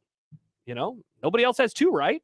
No. Boeheim only has the one, and that was back in 2003. Yeah, and we all know, Boeheim's on his eventual way out, and the Big Ten's going to hate on him anyway for what he said about them earlier this week. Mac was also asked about adjusting to the changes in the game. Well, the job has changed, certainly with NIL and the transfer portal. Our job, I think, is totally different than it was 2 years ago. And, I'm trying to maintain the ability to continue to build a program. Right. What he did last year and what he's doing again this year, he's building great teams. But the rules might dictate that we're all going to be that way eventually, because there's going to be so much movement in college basketball. But it's totally different. But at the end of the day, it's still about, you have to build relationships with your current players, and you got to try to keep them on your campus the best you can, because you want to make sure you take advantage of the transfer portal with guys coming in, but not lose important players off your roster. And that's interesting, because the two programs, Creighton and Providence, have been built in different ways. Last year, Ed Cooley went strong into the portal, went back into the portal this year. Now, while the Jays, did get a couple of key additions, the core of the team is the group that they recruited last year. And I think Mac would like to continue to do it that way, but will the rules and will the constant re-recruiting of your own roster maybe dictate that it's going to be harder to build a basketball program in the way that Creighton has built this one? Mm-hmm. And that is, I'm going to go out and replenish through the high school ranks, and we're going to run through that cycle, versus leaning very heavily. And of course, the irony is that Mac has used transfers very succsuccessly over the course of his term in the Big East. And even at the end of the Missouri Watson Valley, and Marcus Foster, those were, Cole Huff. I was going to say even Cole Huff, those were huge additions, necessary additions to elevate, the program to where it needed to be to compete in the Big East. Grant Gibbs. He was a transfer. He was a transfer. It was a different era, but it was People a transfer. People forget that. So, interesting. Maybe this will be one of the last of the Creighton teams to, be built in this type of way. Because I think the transfer portal, while it has impacted football, just because of the sheer numbers, there's just so much. I mean, literally bringing in one transfer represents, what's the percentage? 8% of your roster. Yeah. Right? You got 15 guys on a roster, let's say. You're bringing in one transfer, that's 8% of your roster. Whereas in football, there's more people. And so one transfer can make a huge difference. Well, yeah, because there's only 10 guys on the floor at one time, only 5 players on either side. Only 5 can play at a time. Yeah. Exactly. So one interesting thing, we didn't get audio on it, but Ryan Kalkbrenner, who was last year's Defensive Player of the Year, he had some takes. Adama Sanogo, the center for UConn, was named the preseason Big East Player of the Year. And last year in the games head-to-head, Kalkbrenner handled Sanogo rather well. Mm-hmm. He was asked about Sanogo being Big East Player of the Year, and the quote, and I'm taking this from Joel Lorenzi's account, the new beat writer for Creighton for the Omaha World Herald, said, he pulled a Sipple, did Kalkbrenner, I got to be careful. I got to be careful with what I say. I'm confident in my abilities in my head, I know where I'm at. I really don't care. I think we're going to find out when we play them. Yeah, given how diplomatic you got to be, that is, I mean, as close as you'll get to, I'm pretty pissed about this, and I can't wait to... has an edge about it, even though he comes across as, a pretty aw-shucks guy. Yeah, he'll have some quotes here and there, and the way he'll say them. Yeah. Like, oh, okay. He has a competitive edge to him. He kind of flips a switch when the game turns on, and he was a little bit in game mode. By the way, and this will be a feature in the upcoming week of 1620 The Jays, the podcast. Creighton women, first ever preseason AP top 25 ranking. And like, what is it? Their fourth or fifth ranking ever? There's only the fourth or fifth time they've ever been ranked. They haven't been in there. Yeah. And right behind them, Nebraska. Yeah, I'll be on the call for that game on November 15th. I'm excited. The first 3 games, by the way, for Creighton's women. Number 23, South Dakota State. Number 23. South Dakota, who got votes, and Nebraska at number 22. Dude, it's a really good start. Really good start to the season. Really challenging start to the season, and I think that they're ready to challenge themselves like this. Yeah, it's going to be a cool non-conference season. And I'm going to sit down with Jim Flannery this weekend for our 1620 The Jays podcast to preview the Creighton women's season, which, by the way, their first exhibition is a week from tonight. When you talk to him, ask him about seeing me run by him shirtless in the summer. I saw him 2 times. He'd be walking. I'd be like, Coach! He probably thought I was a crazy person. Who's that random shirtless guy yelling at me? It's me. Training for Boston. Well, Chicago, but now I'm going to Boston. I don't know. Nick, I'm going to the Boston Marathon. Oh, really? I'm running in the Boston I hear Marathon. They got a new strain of COVID. Be careful. I will be careful. They willingly made it. Thanks for the COVID, Boston. Thanks. For the But yeah, COVID. write that question down. Shirtless Josh. Shirtless. What was it like to see Josh out on the trail? Okay. Yeah, indeed. I'll try. Put it on a sticky note and put it in a place where people can find it without context. I'll put it on my golden tea machine. Nice. Coming up next. It's on my sheet now. Good. The voice of the Chiefs, Mitch Holthus, on 1620 The Zone. Hey, look what's there. My friends at McCarthy's. I heard the furnace clicking on this morning because it got down to 18 degrees last night. Please have your furnace inspected, gas furnace owners, because you don't want carbon monoxide issues. It's important to have your furnace inspected at least once a year. Well, with McCarthy's Comfort Club, you get a twice annual inspection of both your AC and your furnace. Yeah, join the Comfort Club, and they take all the guesswork out of it, and you can make sure that thing's going to work all winter long as well. Plus, you get discounts on repairs, priority service, and Comfort Club members always move to the front of the line when things get busy. It's one low monthly fee, too. The low monthly fee never changes for the lifetime of the membership. So visit McCarthy's1hour.com and trust in the folks who value your time, because they're always on time or you don't pay a dime. McCarthy's 1 Hour Heating and Air Conditioning, McCarthy's1hour.com. Previously on The Crossover. I was DD for some nice young co-eds. They wanted to go to a frat house. They didn't want to let me in the frat house. I said, no, that's not the way this is going down, gentlemen. Nice. They said something to me. I said something profane, and it was go time. Let's go. That's an honorable reason to get in a fight. All of mine were exceedingly dumb. Mornings on 1620 The Zone. The Connor Happer Show. Unsportsmanlike Conduct. 6A to 6P. 1620 The Zone. Your Omaha area forecast, presented by Bellevue Berry and Pumpkin Ranch, from the KETV Newswatch 7 Weather Center on 1620 The Zone. Pleasant weather into late afternoon with the partly sunny skies and temperatures in the 50s. Mostly clear tonight, not as chilly. We'll drop back in the mid-30s for a low. And then mostly sunny and milder for Thursday. Very nice day, high temperature near 70. I am Chief Meteorologist Bill Ranby from KETV Newswatch 7. 1620 The Zone's Unsportsmanlike Conduct, brought to you by a great friend of the program, Union Bank and Trust. Email any of our shows anytime into the Equitable Bank inbox.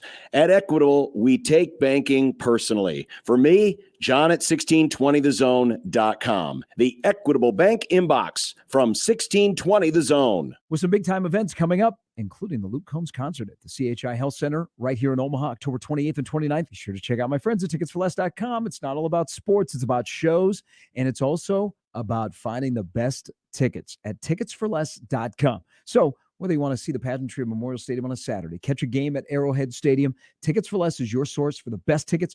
Also, without those crazy per ticket fees you'll pay on other sites, trust me, you'll keep going back to ticketsforless.com.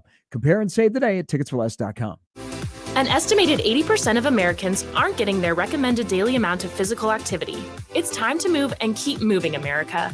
And when you need help, physical therapists and physical therapist assistants are by your side. Be your own champion. Choose more movement. Choose better health. Choose physical therapy. Find out more information and a physical therapist at choosept.com/NE. Brought to you by the American Physical Therapy Association of Nebraska.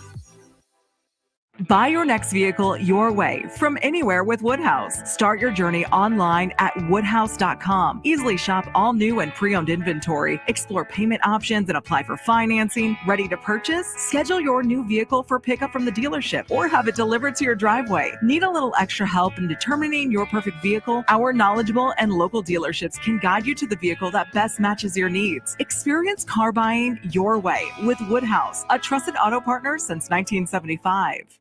It's Halloween at Genesis Health Clubs. Join with no enrollment fee, no contract, and save 20% per month every month. Omaha, it's the spookiest time of the year, but starting a new fitness routine doesn't have to be scary. Genesis is transforming fitness here in Omaha with our fully remodeled Cass, West Roads, and Terra Plaza locations, plus new locations at 132nd and Center and Midtown Crossing. Come see our just finished luxury remodel at 84th and Q with all new finishes, equipment, and amenities for the best fitness experience in Omaha. Whatever your fitness needs, Genesis is here to help every step of the way, and there's nothing scary about that.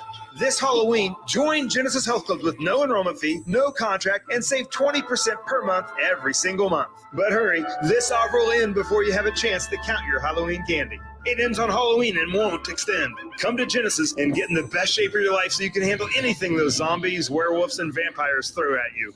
Go to GenesisHealthClubs.com before Halloween and get no enrollment fee, no contract, and save 20% per month every month. This offer will not extend. At Lenahaw, our homegrown trees boast the most vibrant colors of fall, reds, yellows, and oranges. Shop our garden center today for the best selection of plant material and seasonal decor. When you think fall, think Lenahaw, 192nd and Center. Welcome to the Rib Shack, where Miss Jackie, voted best female pitmaster, prepares the true Southern taste of down-home barbecue and soul food. The Rib Shack was first established in St. Louis and now in Omaha. The Rib Shack Smokehouse offers the slow-cooked St. Louis ribs, smoked wings, collard greens, and mac and cheese that you just can't find anywhere else in Omaha. Located on the southwest corner of 108th and Q Street, Rib Shack Smokehouse is bringing that unique Southern taste to its new home in the Midwest. It's Unsportsmanlike Conduct. I'm not going to lie. It turned me on a little. On 1620 The Zone. You ready? The most exciting announcer in professional football. Picked off at the goal line. 20, 15, 10, 5. Jalen Watson. Welcome to the Red. Nobody can paint a picture with words quite like he can. Will activate all 5 senses of your body. I think the rectal buzz that you get from the seat, maybe, The man. Touchdown! Kansas City! The myth. And the Chiefs Kingdom has firmly planted its flag on top of football's highest summit. The legend of the Hy-Vee Salad Bar. You want to chuck? Oh, guess what? Right now, in the parking lot of the St. Joe Hy-Vee. Mitch Holthus. The Kansas City Chiefs are champions of Super Bowl 54. And here he is, the voice of the Chiefs. Mitch Holthus, brought to you by the official grocer of the Kansas City Chiefs, Hy-Vee. Hello, Mitch. Hello, men. Yes, Chiefs continue their trip to the gauntlet of the NFL's best defenses this week. Yes, they do. Goal, beat Frisco. Put my Rams in first place without having to play. That's about the only way we're going to get back there. Question for John. Yes, here, yes. Will 9-8 win the NFC West? It could. It could. I think I'd pick 10 and 7. Win the NFC West and the AFC South. Yeah. Oh, definitely the AFC go South. 9-7, 8-8-1 and win it if you're in Indianapolis. Yeah, Isn't it crazy how in this sport things vacillate quickly? For a while here, the NFC West, best division in football, and it just bounces now. Well, last back year and the forth. NFC East, the last 2 years, a laughing stock, and now the NFC And now it's beast. still a laughing That's stock. not true. It's the best division in football, and you know it. Well, Mitch trying Don't to bounce. play the Jets.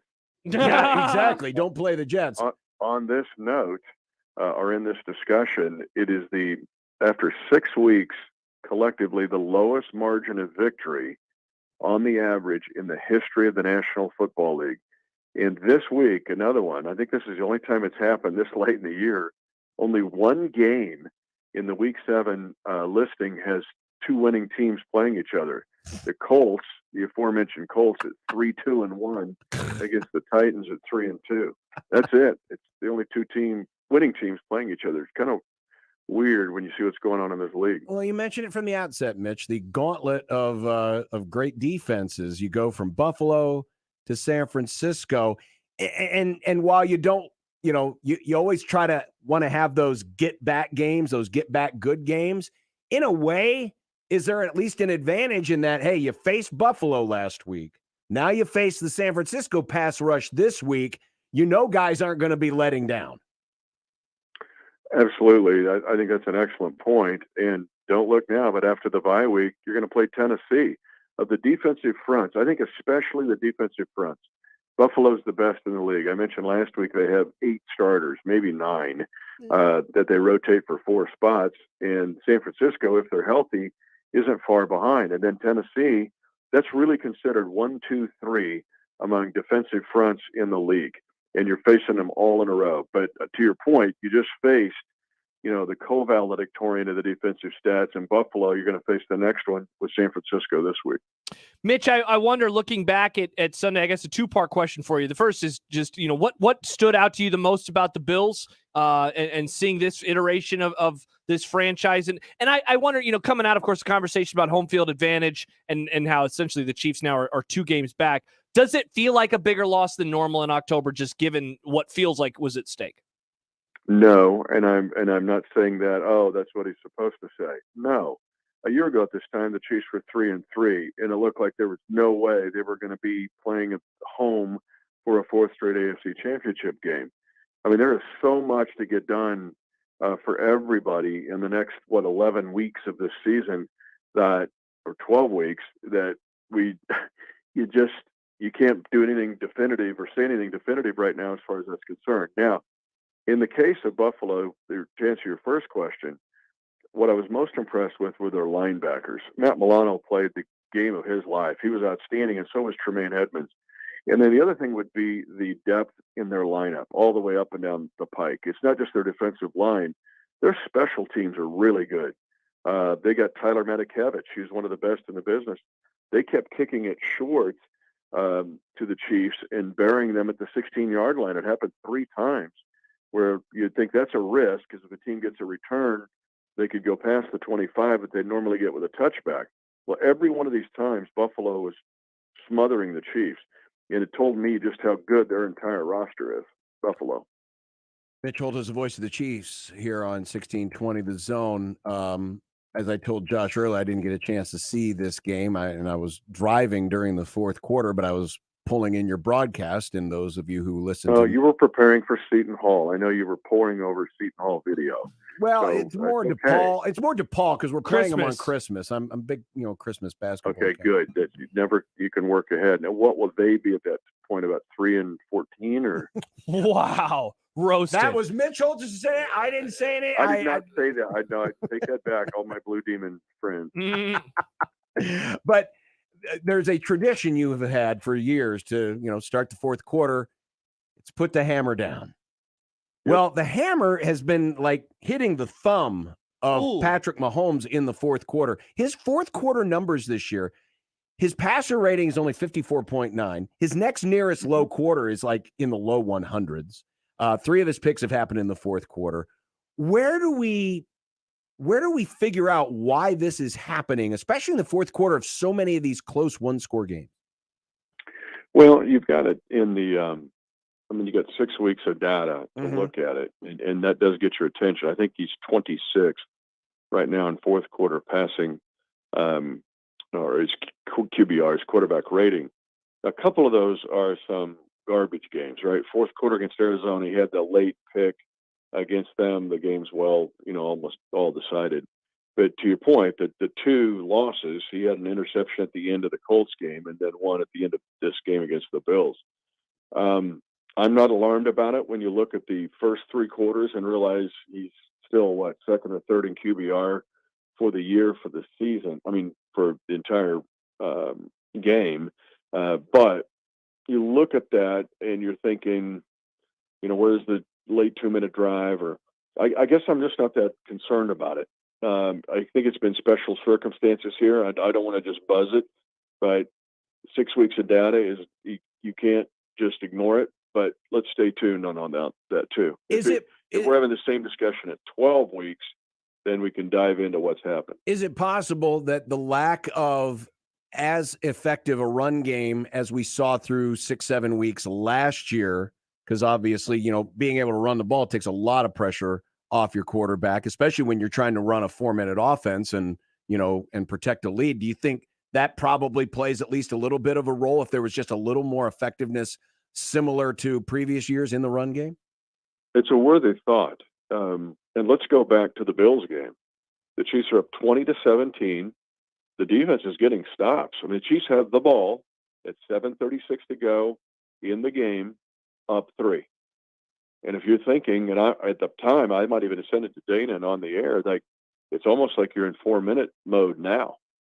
If you get into 4-minute mode now and burn up 5 to 6 minutes, even you get a 3, and we know Josh Allen can go get a touchdown and with a minute to go, certainly. But to your point, if they could have been in the 4-minute mode and been effective in it, they probably would have won the game because in a tennis analogy, they have serve up 40-30. Well, just get the point and win the game. But the Chiefs couldn't get it done, and some of that, a lot of it was they didn't know how to have effective runs there. And then that led to a 3rd and 6 sack by Von Miller. But yeah, that's a worthy discussion, worthy question. Mitch, speaking of the running game, I was looking at some next-gen stats today. Pacheco ranks 10th in the league right now in terms of rushing yards over expected average per attempt. Do you think that maybe his involvement could increase as they look to help with that run game a little bit more? Yeah, again, a great question, but I think more they run the decision of what to run. Like there wasn't a lot of straight ahead runs in the game against the Bills. And even if you get 3 on first down, they tried perimeter runs against the Bills. And even if they pulled somebody, it was a perimeter outside the tackle, stretch, or outside zones. And the Chiefs were not able to get the corner turn. Well, now you're not even getting 3. They lose yardage sometimes on those, or you get 0 because it's a lateral play. It's not going at the defense. So Pacheco's more of an at the defense guy. And I'm curious if one of the adjustments will be, even starting this week against the 49ers, if you're back into John's 4-minute question, it's also the runs that you call in that time. So if you're going straight ahead, can you get 3 to 4, which is a passing grade? And now you got 2 downs to get 6 just to keep everything rolling. So that will be something to keep a close ear and eye on over the next several weeks if the Chiefs, and as expected, are in a similar role. Man, you take a look at injuries right now around the league, and especially San Francisco. I mean, they literally could put together an entire defense with just the defensive guys they have injured. Literally a first-team defense. Bosa, has had a groin issue. Ebukam had to be evaluated. Jimmy Ward immediately hurt his hand after coming back from IR. Charvarius Ward, of course, familiar to Chiefs fans. He had a groin issue last week. So maybe you're catching San Francisco at a good time. Yeah, they are coming off a loss, but they are a banged-up football team. And statistically, an outstanding defense. Yeah. Again, they are first or second in 8 different main defensive categories in Buffalo's. If San Francisco's not first, Buffalo is, and if Buffalo's not first, San Francisco is. They're really just 1-2, 1-2, 1-2 when you look at the major defensive statistics. But to your point, and it's too early. We're sitting here Wednesday afternoon. Who's going to be ready to go? But they also put on IR. They put Javon Kinlaw on IR, and Emmanuel Mosley went to IR. Now, this 49ers team, they live off yards after catch. They are last in the league, I believe, in yards at the catch. They're first in the league in yards after the catch. This is Deebo Samuel and Brandon Ayuk. But they also have to have takeaways. They have two, including against your Rams, pick sixes here. But the guys that have had pick sixes are on IR. So, what do they have? Who's standing there, and what's this look like Thursday and Friday? But the injury report will be important to watch any week, but especially this week for a really good 49er defense. Late afternoon kick, 3:25. You'll be able to catch it on our sister station, News Talk 1290. Chiefs at 49ers, rematch of a Super Bowl of rather significance for Kansas City fans. Mm-hmm. Mitch? Yep, remember it well, actually. So, yeah, fond memories of that one. I do, too. But, John, you'll have to wear a Chiefs shirt. Oh, I am. I'm all in, man. Unabashed, all in. We still have that box of Mahomes Crunch here in the studio that Stibbs bought 3 years ago. Oh. I may be taking that home and having a bowl as moldy and crunchy and it won't be crunchy. It'll be stale. Stale it AF. Or you know what? Maybe I'll just go to Hy-Vee and get a new travel one. all the Big East cities. Yeah. And you go to all those big towns in the Big East. You know what a connoisseur of wine is like. It gets better with age. The best wines get better with age. The same thing with Hy-Vee Mahomes Crunch cereal. If you've got a date on it, does it say, 2018?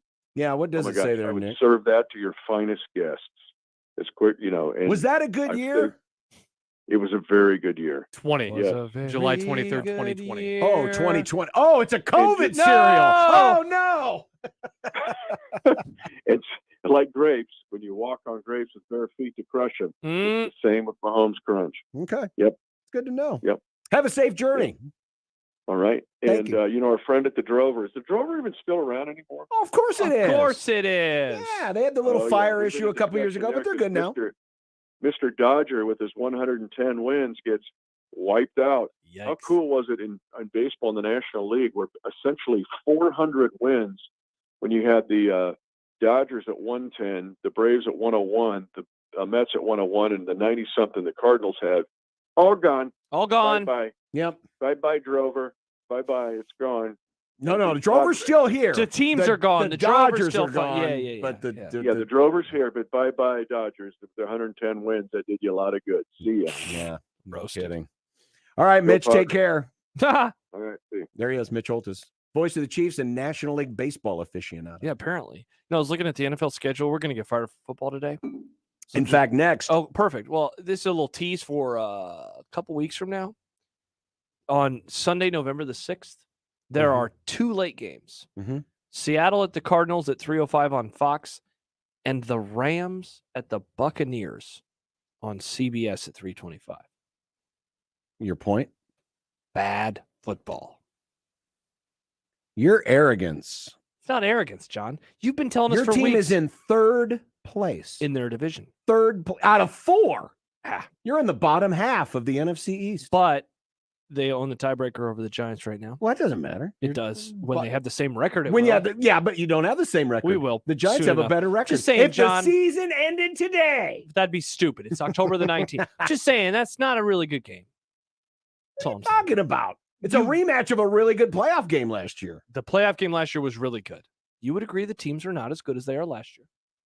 Why are you pointing this out? I don't know. I just was Just scrolling a through. random thing? No, it wasn't to talk trash. I was just looking at, I was wondering, because this weekend, as we're about to talk about, kind of stinks. Yeah. So I was like, I hope that we have better weeks upcoming. And this one really stood out to me as a not good one.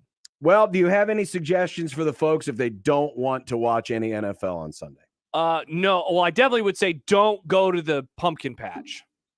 Would you go anywhere else? I would go to Miracle Hill Golf and Tennis. Hey, everyone, Josh Peterson here for my friends at Miracle Hill Golf and Tennis. You can give them a call right now, 402-498-0220. Normally, we get fired up for football. Friends, we're not going to be fired up about the games that we're going to be watching, especially on Sunday. Great weekend for golf. The weather is going to be spectacular. spectacular. It's like the summer has returned, if only for a few days. Limited engagement, summer weather is here. Give them a call now at 402-498-0220 and book the tee times for this weekend and beyond, because after that, I know we've had some cold mornings lately, but we're going to have some really great fall weather in the very near future. And of course, don't forget about the Top Tracer building. On mornings like the one that we had today, and we'll probably have tomorrow, Top Tracer building, you are covered, it is heated, you are comfortable. Plus, they have TVs, food, drinks, and a whole lot more. That's where the lessons take place. You can get fit for golf clubs in there. They do it all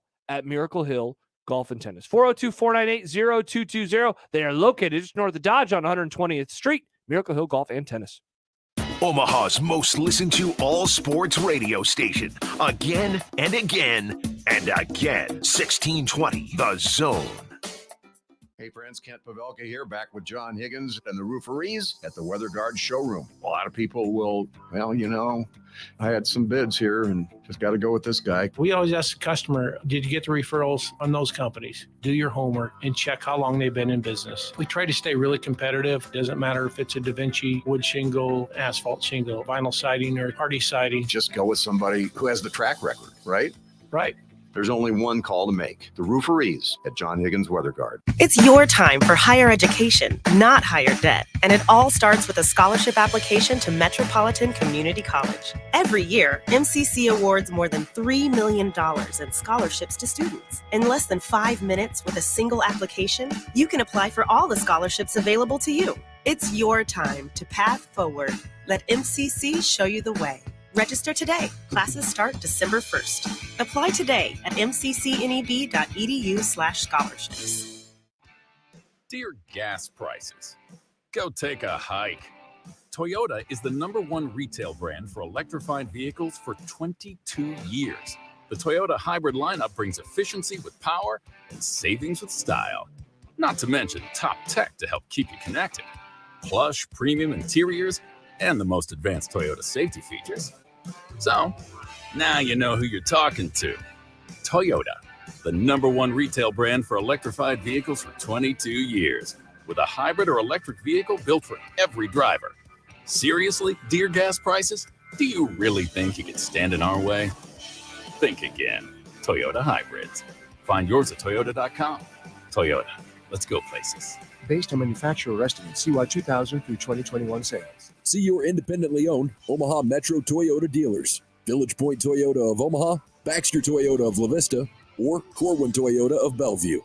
With almost everything in life, you have choices. You can pick a lot, a little, or somewhere in the middle. So shouldn't there be an internet plan that's just as clever? One that allows you to add TV or home automation whenever. That's why Cox now offers flexible internet plans, giving you all the services you desire at nothing you don't require. Additional services can be added at then current regular rates. All services subject to residential customer service agreement and acceptable use policy found at cox.com/policies. Restrictions apply.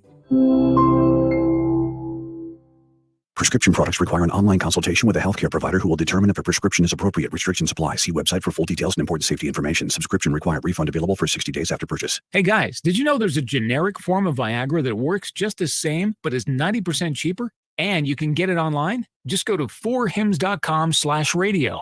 You'll get a free medical consultation, discreet shipping if prescribed, a 100% online process, and trusted generic alternatives to the biggest brands at 90% off. That's right, get generic for Viagra, the same active ingredient as brand name Viagra, but 90% cheaper. It's the same medication you get from your doctor, but with zero copay, no expensive appointments, and no awkward face-to-face conversations. Results are guaranteed or your money back. To start your free online visit, you need to go to this exclusive address, 4hims.com/radio. That's 4hims.com/radio for your free online visit. FORHIMS.com/RADIO.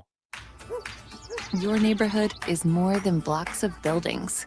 It's the people who live there that make it special. At Union Bank and Trust, we're not just creating home loans, we're making neighbors. We're not just small business lenders, we're small business shoppers. We don't just live in your community, we help you build it. Because our people are your people. Visit ubt.com/neighbor to learn more. Union Bank and Trust, member FDIC. 1620 The Zone's Unsportsmanlike Conduct is brought to you by Union Bank and Trust.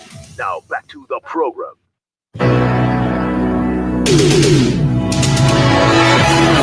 College football as you knew it, as your fathers knew it, as your grandfathers knew it, and definitely as your great-grandfathers knew it, is dying. But before it dies, let's enjoy what may be the last season of sort of, kind of normal college football. The kind where there are multiple conferences. The kind where there are at least 4 teams. Okay, 3 teams that have a realistic shot at the title. The kind where the players played for the name on the front of their jersey and not for a paycheck where they have to pay Social Security taxes.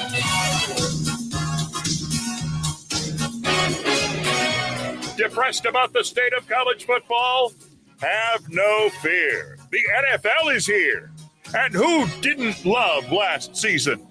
Tom Brady quit for 5 weeks. The Cowboys and 49ers played in a playoff game. And the Rams won the Super Bowl. Friends of the program, lend us your ears. For it is time to get fired up for football. I know you're like the rest of us. We just like a mulligan on this whole year. Just start over again. What are we starting on? Football. We need to just start football over. No, I agree. Nah, Let's start it over. Yeah, let's Nick, do. if we Let's started start it the over. NFL season over, I bet the Dolphins would still be 3-3. Like, this is Nah. probably where they should be. They shouldn't have beat the Bills. They should have, and they They did. shouldn't have put their injured quarterback back on the field 2 separate times. They shouldn't have, but they did. but they did. Mm-hmm. Well, here's fired up for football. It's going to be very difficult to beat last week. Last weekend had a lot of really good games, but We got 5 Whipple Barks last week. it did. It did. We got Wednesday Fun Belt. Yeah, cool. Thursday. What's the Thursday night game? I gotta scroll down. Saints Cards. I mean, it could be. It could be worse. It could be entertaining, if anything, to watch Clifford Caleb Kingsbury step on it again. Here's the question. That'll be hilarious. Is this Cliff Kingsbury's last game? It could be. It could happen. What, the boy genius? It could happen, John. It could happen. Look, this is better than the last 2 Thursdays, which were god awful. Well, If if for the anything Bears else, aren't on, or for- the funniest show on TV, the Denver or Broncos. anything else, please give them something to talk about before Al Michaels slits his wrist. There is a Power 5 game going on opposite Thursday Yeah, night football, if kind you of. wish. Virginia at Georgia Tech. Hmm. On Friday, High school football, I think, isn't that a thing still? yeah, It's still the regular season. Go watch some high school football. Tulsa at Temple, UAB, Western Kentucky. All right, on to Saturday. Jeez. All right. Big noon kickoff. Big noon butt whipping. Yeah, it's going to be a bad game. Ohio State, Iowa. What's the latest It's spread on not this going to one? be name your score. It's going to be how low can Iowa go on offense? Can they score below 0 points?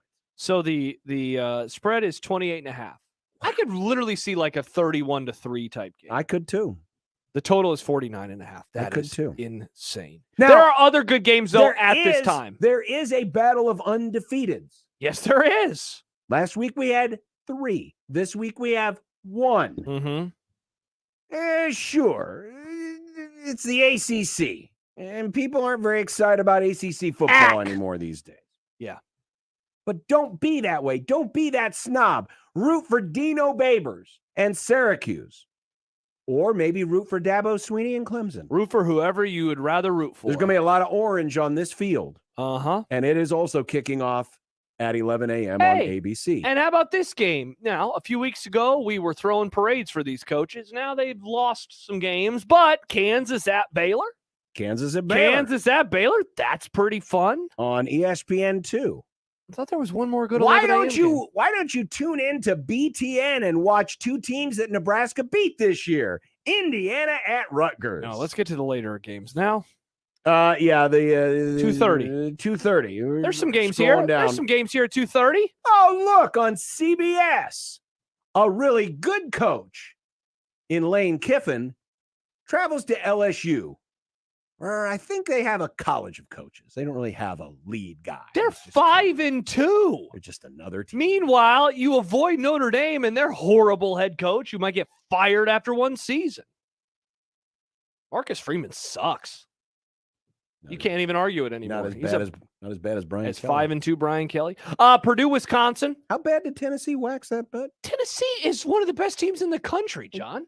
One of the best teams in the whole country. I thought Brian Kelly was this genius. Year one. This wonderful guy who has a great They ripped off natural a goal Southern post, accent. John. When they're a playoff contender next year, you're going to feel like one big giant tool. Oh, so Nick Saban's going to go back and start it back up at LSU. Hey, how about Purdue, Wisconsin? 2:30 on ESPN? No? You skipped over another ranked matchup. I didn't skip over. I just mentioned it. 2:30 on Fox. Yeah, this is a great game. Number 9, UCLA. Number 10, Oregon. Number 9. Look at that. Number 9. The Pac-12 trying to show up. Mm-hmm. Also, Pacific 12. Can Oklahoma State bounce back? Oh, against Texas. Or does Texas? Are they back, folks?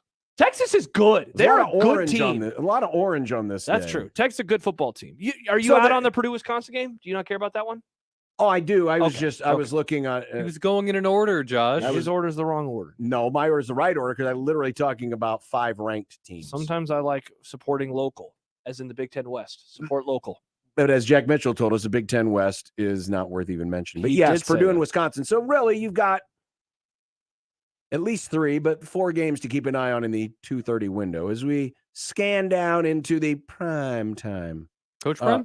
Mississippi State at Alabama. Oh, the unenviable task of the Pirate to face an angry Alabama team. Yeah, and I feel horrible because a player for them, a 19-year-old, just died. Yeah, 19-year-old walk-on Oh, offensive lineman. horrible. Unexpected death. Yeah, at so this Mississippi will have, State. I mean, like you said, like you never want to play Alabama after a loss, but the emotions that team has to be going through right now. Now, a couple weeks ago, I'm guessing the folks at ABC were excited for Minnesota at Penn State. Not so much. I don't know. I mean, Penn State just got their butts kicked, and Minnesota has not looked good for 2 weeks in a row. But John, dare I say my favorite game of the entire day is in this time slot. look at FS1 getting all the good games. This is an awesome game. Kansas State at TCU. That's an awesome game, man. There's a lot of purple in that game. Yeah, we had a lot of orange earlier, now a lot of purple. What a game. TCU, 3 straight wins in over big-time teams. Oklahoma's bad this year, but still, that was a huge win for them. Of course, what they did at Kansas, and then the comeback last week versus Oklahoma State. That is a nice schedule. And now they got to play Kansas State, a good team, too. Is there anything else at night? Nope. I'm Texas A&M, South going Carolina? to give this C-. Nah, a C. Wow. That I means was yes. actually considering grades higher than you. Yeah. Am I too low? C+? I'll say C+. Yeah, it's just it has solid games. It doesn't have a blockbuster like last week did. Like UCLA Oregon is the closest thing to a blockbuster this week, but it's not. Syracuse and Syracuse Clemson. Yeah, that's a fun weekend. It's okay. Just Sunday. NFL. All right, who do we got? And we going mentioned New Orleans, Arizona already on Thursday. The early window. Ooh, people are going to be a little triggered about what we're watching in Omaha. Well, is Lincoln in the blue? Yeah. Okay, so you're getting a late game on CBS. You're getting the Jets and the Broncos. Oh, lucky. Funniest show on TV, folks. Let's ride. Let's ride. You'll get that with Charles Davis, our good friend and Iron Eagle. Us in Omaha will get the Cowboys and the Lions. Ew. It's a great game. Lions country. Let's ride. It's Nick, Cowboys country. Also, how about this, John? Look at Cincinnati randomly in the blue. That's weird. All right. Let's that's see. because Cincinnati's playing the early game on Fox against Atlanta. They are indeed. Actually, the best, and Mitch mentioned it, there's only one game featuring 2 winning teams. This week sucks. Noon on CBS, Colts at Titans. And that game is barely going to anywhere in the country. Look at this. Yep. It's barely going anywhere. At noon on Fox, we will get the Packers and Washington football team game. Oh. Yep. And then the late game is, of course, San Francisco and Kansas City. And then Sunday night. Dude, you know what I'm doing on Sunday night? I'm watching Hot D live. I am not watching this football game. Now, if this were 1975, it'd be a great game. You'd have Don Shula and Chuck Noll. You'd have the no-name defense against the steel curtain defense. Steel You had wall. Greasy and Bradshaw. So who does that mean is playing on Sunday night, Nick? Who are those teams that Nick or that John And the Dolphins Look and at the Steelers. Look at Nick. He knows. So you'll get to watch your team. Yeah, I will. You don't even have to go to a bar for this. It'd be nice for once. Yeah, because you do have an antenna, right? Al Michaels might mail So you're his- going to go to a bar? No, You have a stream? Yeah, I have a Okay, stream. Okay, good. Al Michaels might email, or not email, he can't do that, but he might like FedEx his razor blades that he was using on To his wrist to Tirico? Mike Tirico. Jeez. Yeah, I'm watching Hot D live. And then Monday night, Come on. Tua's back. It'll be great. Is he? Wait, what? Yeah, Tua's If coming this- back. Tua plays the Steelers. Just had a concussion. if this were January of Two of 'em. 1986, this would it'd still be a blowout. But it'd hey, be if going- it was November of '85, it'd be a great game. Or December. When was that Monday night game? no, that was Bears Dolphins. Oh, that was Bears Dolphins. I'm an idiot. Bears Yeah, Patriots on Monday Night Everyone knew Football. that. So wherever that rusty razor blade is going, you might as well ship it on to Joe and Troy as well, because they got to watch the Bears on Monday night. NFL F. Yeah, It's an F. yeah, it is. Maybe it's a D- because it's still the NFL. No, It's not. no, Okay. it's an F. Nick, half a whipple bark. I Press the start button and turn off the pot at the same time. okay. You can do it. I believe in you. Let me. All right, there we go. That's good enough. Half a whipple bark. Half a whipple bark. Katie says season only can be restarted if we can leave Frost on the golf course / at the 19th hole permanently. Yeah, that's true. If you guys want to restart the season, that means we have to entertain those record predictions on the wall. Sacrifices have to be made for the greater good. All right, fine. Mike Schaefer will join us next on 1620 The Zone. Hey everyone, Josh Peterson here for my great friends at Kugler Vision. Perhaps you'll be making your way to a game this weekend. Maybe you're trying to get into one of these big-time professional or college football matchups, and because of prices, you're going to have to sit maybe near the top of the stadium, not able to see. And if you're not able to see as well as maybe you used to, your eyes have got a little worse for wear over the years, or the glasses, the contacts, maybe the prescription's just a little bit old. Well, why not forget about the prescriptions? Why not forget about the transition sunglasses or any of those things by giving them a call today at 402-558-2211. You want to talk about a game changer. As we approach the holiday season, you're often thinking about, hey, what can I do for this person? What can I do for that person? Don't forget to think about yourself. So you kick off 2023 with the best vision that you have ever had before. More information can be found at their website, kuglervision.com, or you can give them a call to schedule the consultation and then get a procedure done. 402-558-2211. One more time, the website, kuglervision.com. Live from the Host Coffee Studio, this is 1620 The Zone. 1620 The Zone. Traffic. From the Burton AC Heating, Plumbing, and More Time Saving Traffic Center. Heads up, a stall is causing delays on 192nd southbound at West Center Road. Also a crash on southbound 120th at Farnham. If you're south on the JFK, delays starting at I-80 going to F Street, and then delays on Highway 275 for both directions between Center and 165th. I'm Mike Neville. This time-saving traffic is brought to you by the Nebraska Lottery. Celebrate the Nebraska Lottery's 3 decades of funding, fortune, and fun by playing our new 30th anniversary jackpot scratch ticket with a $300,000 top prize. It's our salute to our beneficiaries and players. Top prize odds, 1 in 128,000. Don't miss this week's Zone Deal. This week's half-off deal from Langfeld Overhead Doors gets you a half-horsepower chain LiftMaster door opener, 1 remote, and installation valued at $450 for only $225. A LiftMaster garage door opener with remote plus installation half off for $225 is this week's half-off deal. Zone deals go fast. 9 a.m. Friday, 1620thezone.com. Listen to 1620 The Zone anywhere, anytime, online at 1620thezone.com and on the 1620 The Zone mobile app. You can hear all of your 6A to 6P favorites in the 1620 The Zone app, powered by Woodhouse Auto Family. 1620 The Zone, back on the road each home game Friday with our good friends at Jones Bros Cupcakes and Cafe in Exarban Village. We'll break down all the big games around college football, including the Husker game. Each home game Friday, $6 breakfast entrees. We're doing the show there on location. You know what? If you're the first 20 people that come in and mention 1620 The Zone, you're going to get breakfast free during the show. So get a $6 breakfast when you're at Jones Bros Cupcakes and Cafe in Exarban Village. Plus, you can sign up to win tickets and prizes every home game Friday on 1620 The Zone. Shop Woodhouse Place Hyundai and Nissan, 144th and Giles. KOZN, Bellevue, Omaha, Council Bluffs. Greeting, Earthlings. We have now taken over your radio. Mike Schaefer.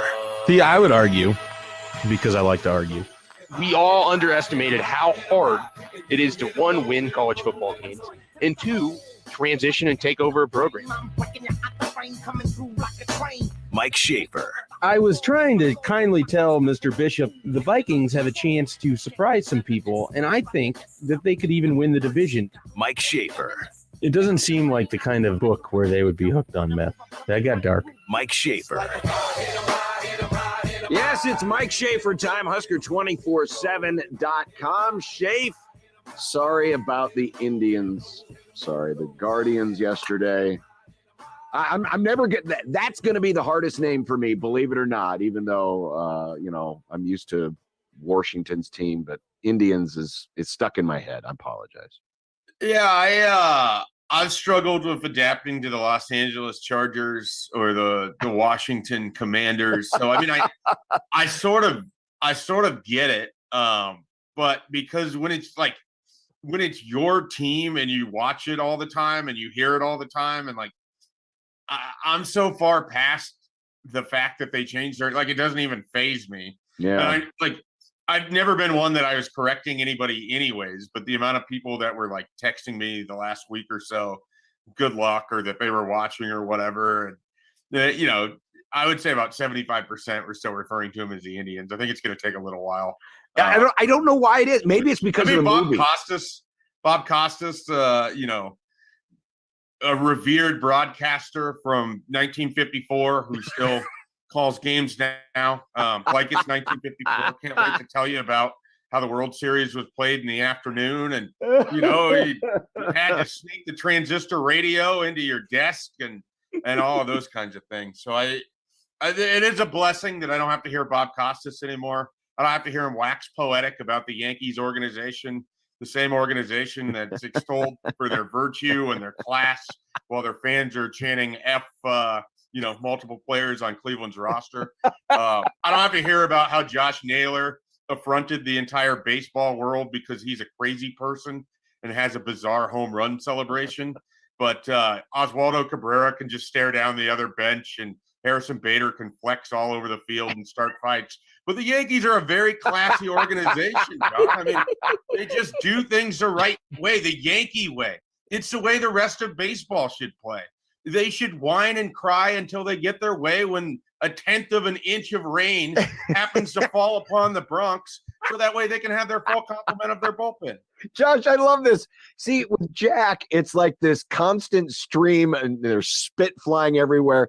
Schaefer is the more refined version of Jack when he goes into his rants. He is. Sometimes. I mean, I can get pretty insane. And look, I mean, the Yankees were the better team. Well, I hesitate to say that. They have more talent. They have. Is this going to be your version of the AL East? Is actually like the Big Ten West, and who can't? No, I mean they're good. It's just that every single break that they needed to happen went their way, and Cleveland just couldn't get hits with runners in scoring position. And three of the games were played in the smallest stadium short of Girard Park in Columbus, where a 240-foot fly ball's a home run. So, it's frustrating. But look, Cleveland had their opportunity. I felt like they probably needed to win Game 4 to really get to the ALCS, and they couldn't beat Garrett Cole. Garrett Cole's a really good pitcher, and that's just kind of how it goes. And so, all of that aside, congratulations to the people born in Nebraska that chose the Yankees because they have no creativity. And now, Shape, this means with the baseball season done for you, you can dive all into the Minnesota Vikings and the great 5-1 start that they've had this year. Yeah. I can get all deep into that imposter syndrome with their wins over Skylar Thompson and Andy Dalton, Justin Fields. Who else? Oh boy. Aaron Rodgers. I mean, all these quarterbacks are the same right now. So, I mean, at this point, they don't have a win over a pretty good team. So no one thinks they're any good anyways. And guess what? Coming out of the bye, they get the Washington Commanders and whoever the hell is playing quarterback for them in 2 weeks. So, and then after that, it's Kyler Murray and the reeling Cardinals. And then in November, they start playing some actual teams, it looks like. So we'll see how that goes. They get the Bills are coming up soon.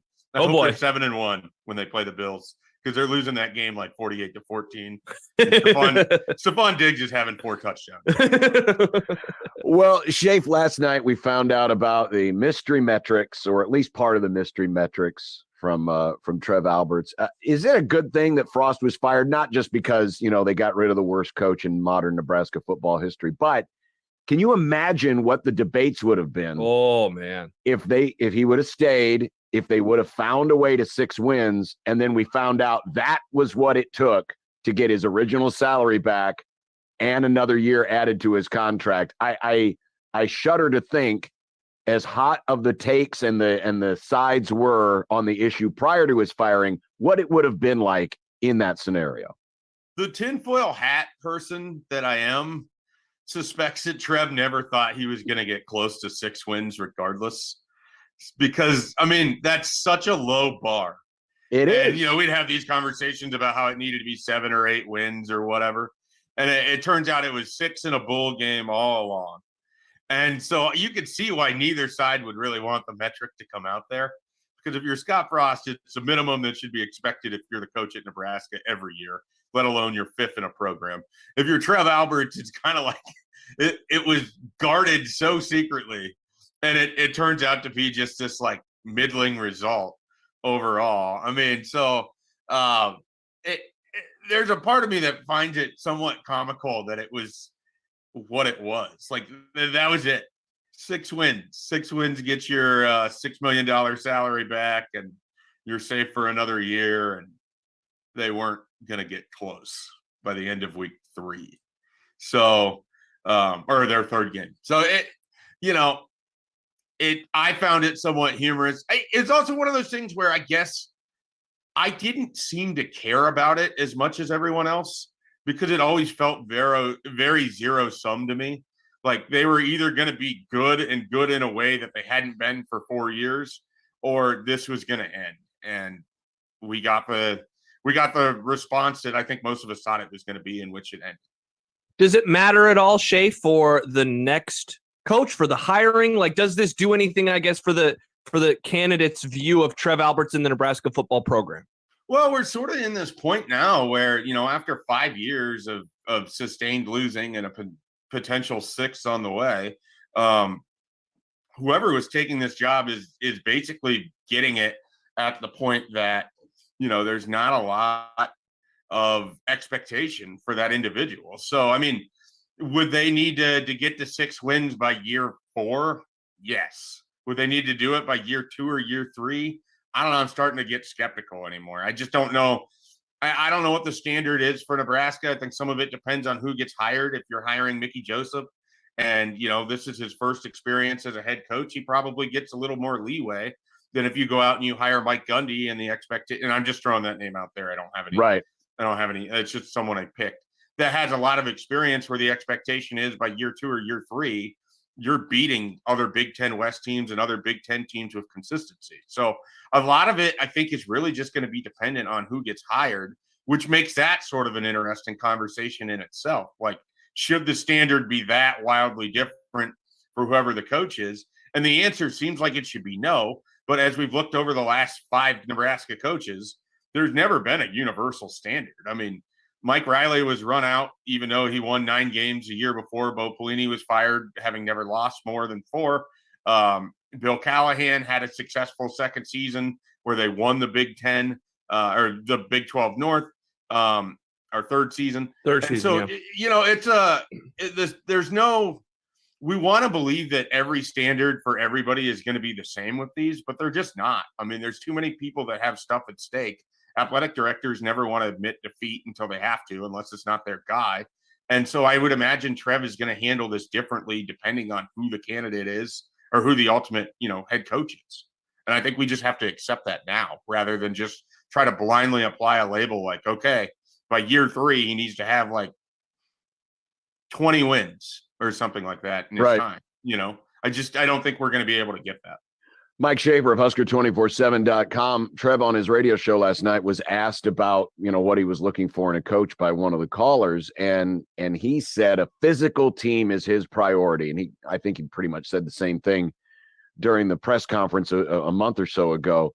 But, going back to that is like the thing. Nebraska always used to be the more physical team. It's a gladiator sport. At the end of the day, the team that's more physical usually ends up winning the game. Does that drop any hints on who might be highest on his list? No, because the first thing that Mickey Joseph talked about was the need to get back to tackling and the need to do things in a more physical sense and all of that. I don't know that, I don't know that any football coach has ever prided himself on avoiding physicality. So I think that every coach that's ever been hired in any situation will talk to you as if they're going to, try to exert their will. Now, there's different ways to do that. For instance, because I'm talking to a Rams fan, Mike Martz wasn't exactly going to try to line it up and beat you with his 5 linemen and his fullback against your 6-7 guys in the box. He was going to do it in his own way. But there was a certain level of physicality that's required, or conditioning, I guess, if you will, right, to run the sort of offense that they did. So I think that, it's a little bit of a trap if people view it as, oh, well, this means they're going to go try to find a guy with some sort of background as an offensive line coach or someone who builds his teams where it's specifically through a defense and they just try to win 20-17 every game. I don't know that there's ever been a coach that could be described as not wanting some element of physical nature in football. And so because of that, I think everyone sort of falls under that microscope. It's kind of a buzz term, to be honest. Yeah, it's great point. Shafe, I was thinking about the idea, I guess, of Mickey Joseph and his candidacy and being the interim, and how very quickly, of course, the fan base has fallen in love with the idea of him being the next head coach. Are you surprised at all that after the former Husker and Scott Frost, after he failed, that Husker fans are so willing to want to go back to the well of another former Husker as quickly as they are? Or should this not be surprising because it's always going to happen regardless of success or failure by previous former Huskers? I think, and this is just based on anecdotal conversations with fans, whether it's message board, in person, on the golf course, in a bar somewhere, just hearing from different people. A lot of it is that people gravitate towards what the other guy wasn't. And Mickey Joseph is very out front, very blunt, brings a lot of energy to it. He's coming from, a period that's regarded very successfully with what he did at LSU and coming off of having a couple of the best wide receivers in the NFL right now. You have Trey Palmer, who's being very successful at Nebraska, playing that position that Mickey, recruited him to at LSU and then brought him basically to Nebraska. And so I think people sort of look at this as, okay, this guy's successful. He knows and understands Nebraska. He knows how to say the magical name, Tom Osborne. He can do all of these different things. And he was away from here long enough that it doesn't feel like he's tainted by everything that's happened in the last 15 years. They're very much not the same, but I sort of view the fervor for Mickey Joseph the same way that it was when Bo Pelini was the defensive coordinator and Frank Solich was the head coach. And you have these wildly different personalities. And, some of the knock on Frank Solich was that he didn't seem like someone that people would necessarily respect or that they could see getting angry or, that represented their level of unhappiness when the team performed well. Whereas you have Bo, where every emotion on his face is plainly visible. So I just think that people kind of gravitate towards that. And I think that Mickey would be another example of it, while also bringing his own strong candidacy to the interim role. And we have to also acknowledge that he would be the least qualified in terms of experience of who they're probably looking at. But he has the thing that no one else does, which is he has the job right now.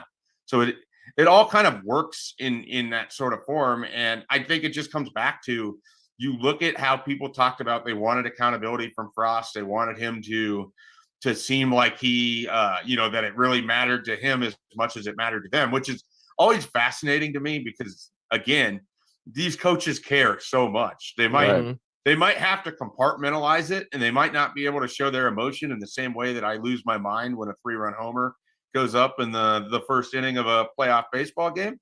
But they have that in them. I mean, so it's one of those things. And Mickey is just he's a very personable guy. I think you saw his personality on the sidelines against Purdue. I mean, honestly, more people coming out of that game seemed reasonable with the way that Nebraska lost relative to what I expected. I thought it'd be a lot more like downer, and people seemed to feel okay that Nebraska kept fighting throughout. Like that's what they wanted. And that's why it floored me to hear some of that response, because anytime you hear a defense give up 600 yards and 43 points and they couldn't get off the field, and the offense is starting to get it going and the defense can't get a stop, and yet you're right, after the game it seemed like a lot of folks were not okay with the loss, right. but hey, the effort was there, to which I was thinking, well, wait a minute. We just went through a season last year where they had so many close losses. Well, they made mistakes, but the effort was there. So it's weird how, we're still looking at it.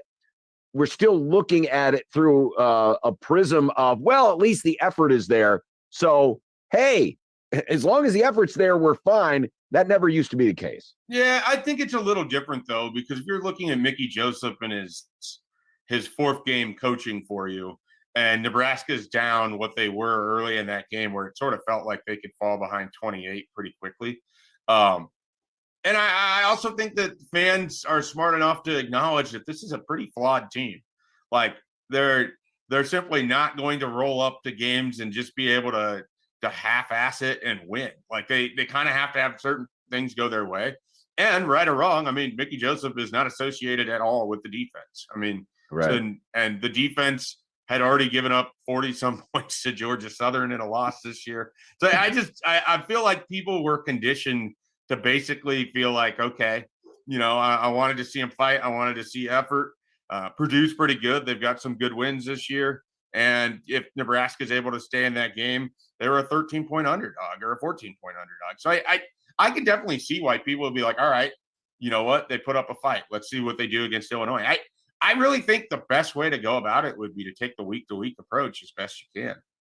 Shape, what do you think about them in terms of matching up with the teams that are on the schedule the rest of the way? Like on one hand, I think what they did, especially in the second half, was impressive, that they were able to score the number of points that they did. On the other hand, I look at Illinois, I look at, obviously Michigan, etc. Those styles of football are markedly different from what the Boilermakers did. Good or bad thing, I guess, for Nebraska, that they're not going to see a similar style to Purdue the rest of the way? I don't know that it's a bad thing, because I don't know that you're going to see a similar quarterback or a similar wide receiver as Aiden O'Connell and Charlie Jones. I mean, I think that who's the best quarterback left that they're playing?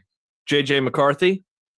Yeah, I mean, yeah. But they're just going to try to run the ball. They don't need to throw. And so I guess the bigger concern there is, and it's the same with Illinois with Danny DeVito's kid, Tommy DeVito, that they're just going to line it up and run. Yep. Like that's all they're going to do. So I'm not worried about Tommy DeVito that much. I'm not worried about J.J. McCarthy.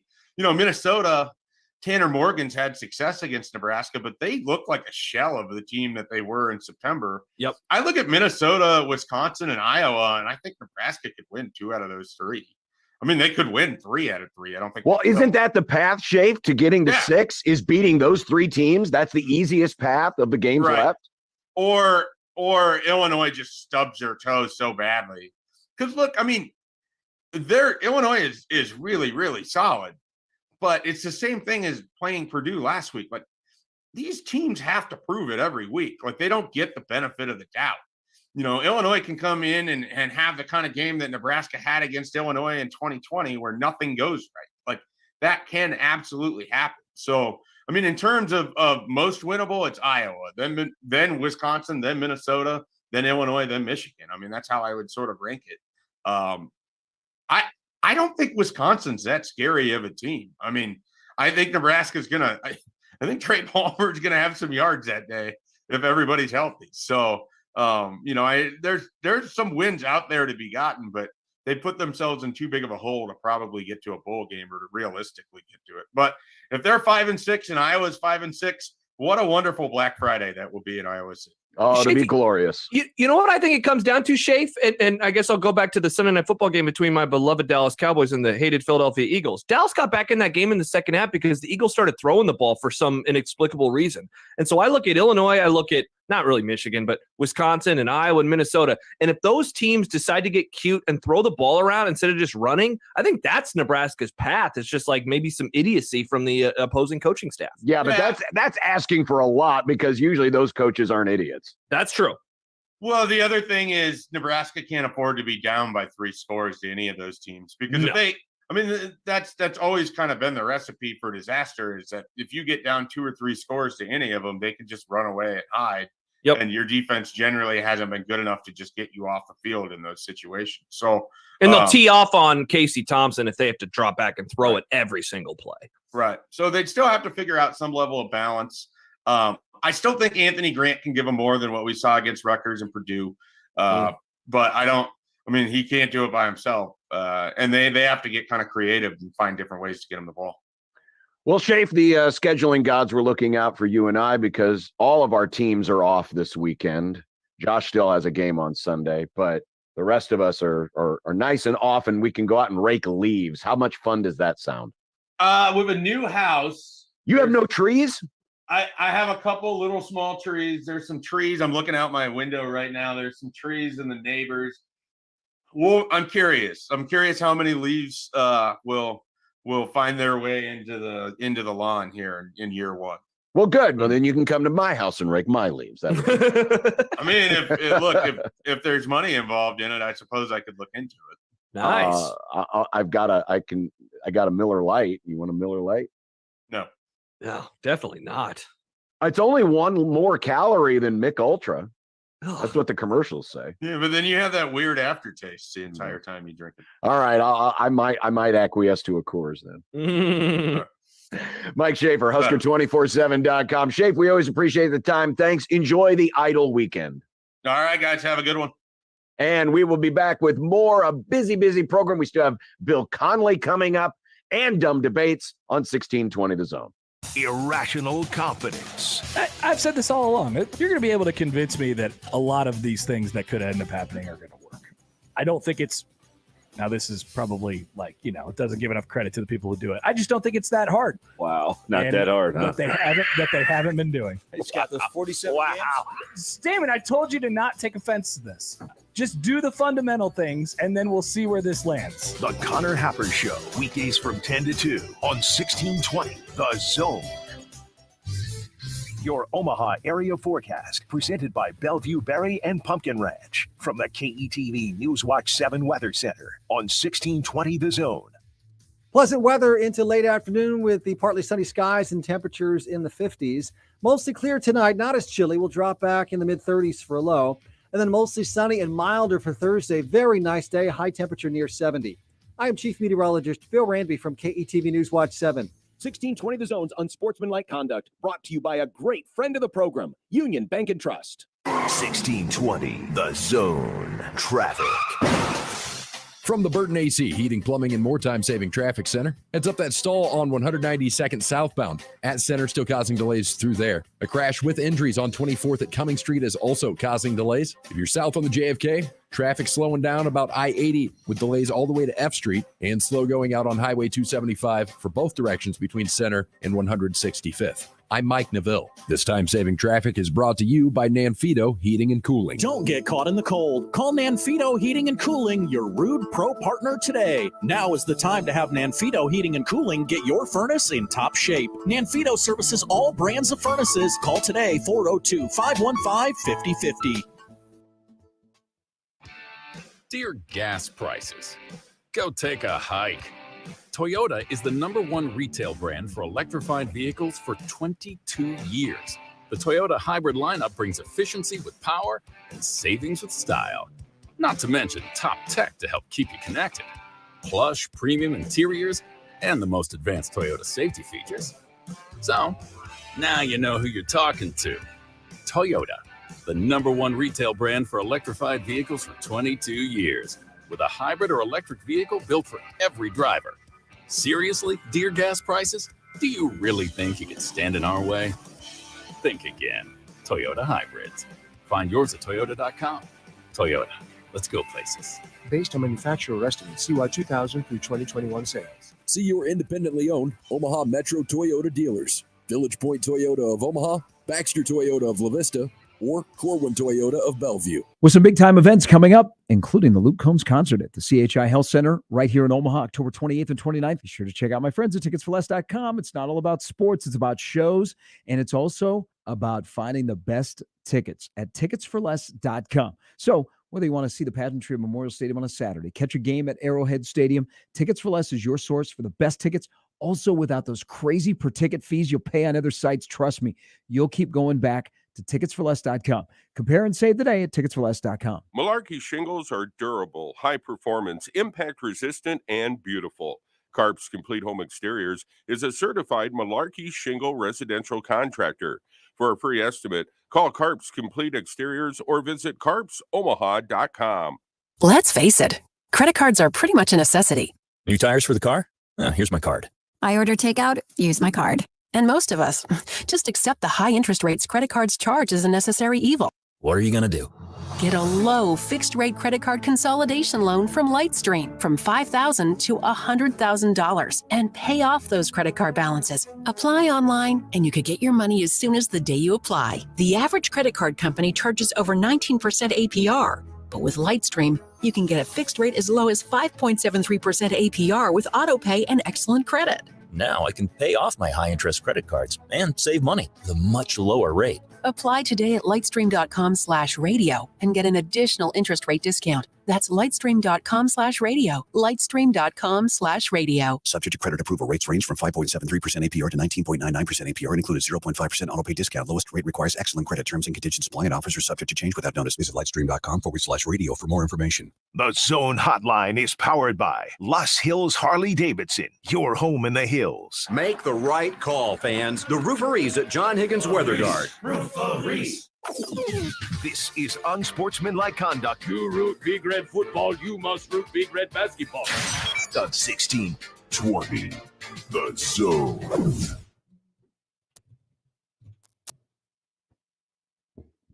Latest results on Not Frost versus the World. Lance Leipold's going to win this bad boy. 76.5% of the vote. Lance Leipold moving on to the regional finals of Not Frost versus the World. Man, I can't believe we're still in round one. No, this is round Seriously. 2. This is round 2.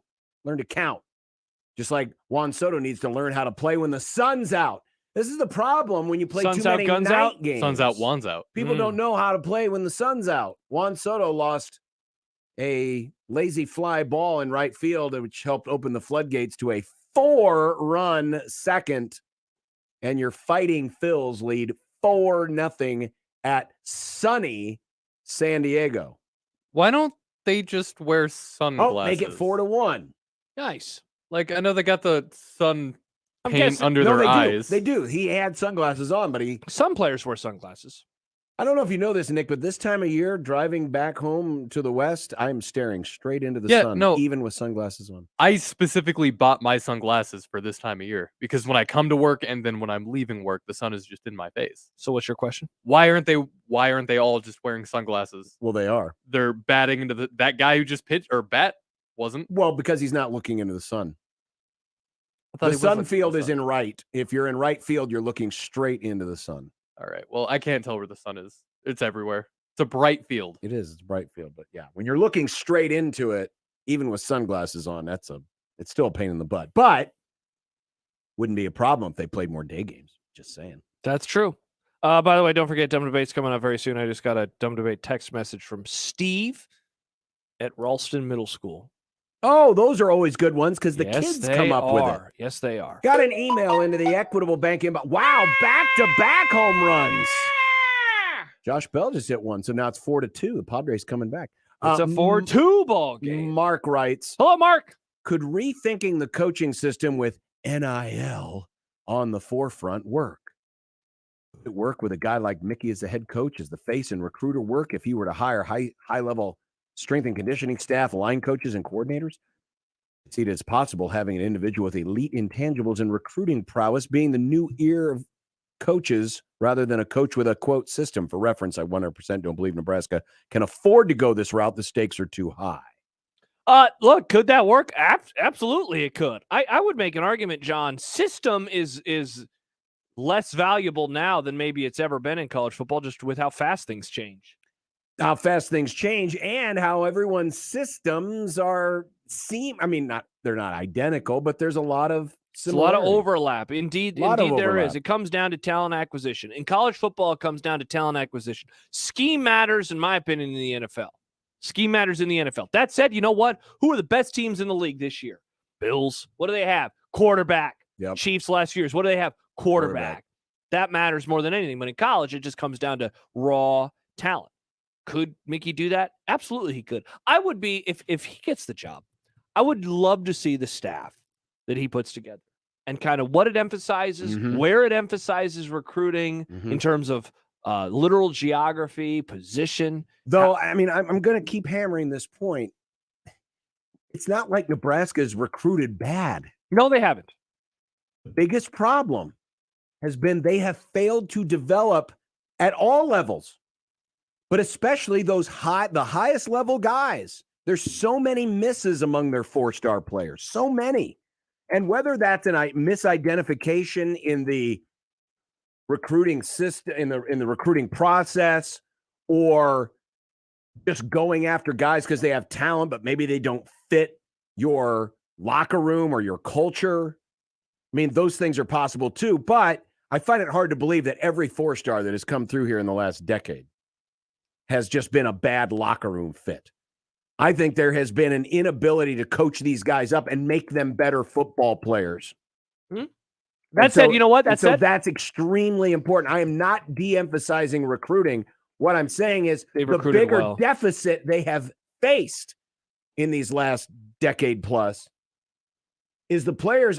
You're not seeing players come through the system and grow into great players leaving the system. That's true. But I will say this. Who is the best player on the team right now? Trey Palmer. 5-star.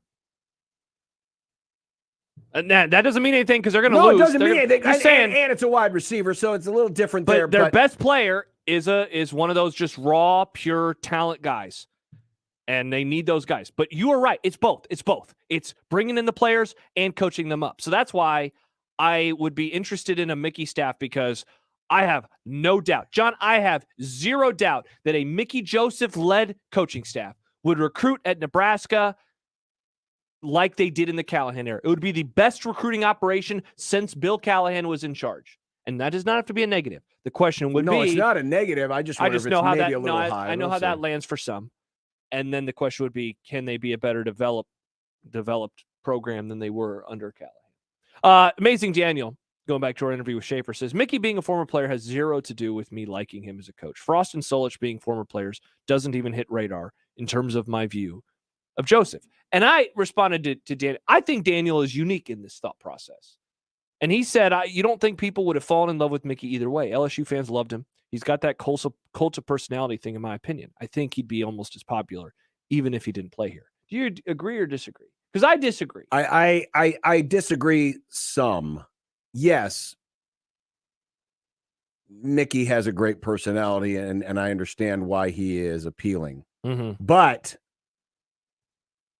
it's just like with anything else. The first impression means so much, and it starts you off either on a really good path or a really bad one. And the first impression, the equivalency here is we know who he is. We know where he's from. Hey, this is college sports. We always gravitate more towards the guys who played here or worked here over the outsiders. And it's Nebraska, where we seem to have a weird fear of outsiders sometimes, which is interesting when you consider many of the greatest players in Nebraska football history did not grow up in the state of Nebraska. People forget. But that's another story altogether. So, yes, I agree. Mickey would be popular because of his personality, no matter if he played here or not. But just the fact that we all know who he was the minute he got here, the minute he came back here, helped immensely. Yeah. Okay, so he added, we've been conversing, he says, I just hate when people apply like former player didn't work as if Scott Frost and Mickey Joseph have that in common. Having that in common means anything at all. I guess I'll take a step back. When I think you and I discuss Mickey as a former player in this discussion, it is not don't hire him because Frost failed. My thought is, would you hire him if he wasn't a former player? If he gets to jump ahead in the line because he played here, that's where my problem is. I think he'd be better than Frost, but I think almost any coach is going to be better than Scott Frost because he was so bad. Don't use Scott Frost as the benchmark because you're talking about the worst coach in the modern Nebraska. The question should history. be, can Mickey get Nebraska to whatever Daniel wants or you want or I want or the fans want? And just don't let him skip in line because, and Daniel did point out, like, he loved him as a player. And so maybe there is an inherent bias that he's going to have it's that first impression. Yeah, you have that. It helps. And I think a large part of Mickey is it's not that people are like, he's a former player, so I want him. It's like this ingrained, you know him, you remember him, you're a fan of him. And look, he is a very likable person. People liked him before he'd even coached it down in the regular season. Remember, I mean, when the news came out that assistants weren't going to talk, there was a theory like, Frost just didn't want Mickey to talk, because he's very popular. He's a very popular person. And I understand. I understand, as he referred to it, as the cult of personality. I totally understand. Again, just don't let him skip in line just because he played here. Coming up, we got an email question yesterday that we never got to because we found out that the mystery metrics were coming out. So the Frost Flash interrupted us. So I want to get back to that question, plus dumb debates. Speaking of questions. Nice. All coming up on 1620 The Zone. My gentlemen out there, if you have been suffering from ED and are tired of taking pills every time it's time to go to work, you need a solution, not a surgical one. How about a medical procedure that requires no surgery, which means no lengthy recovery period, no stitches?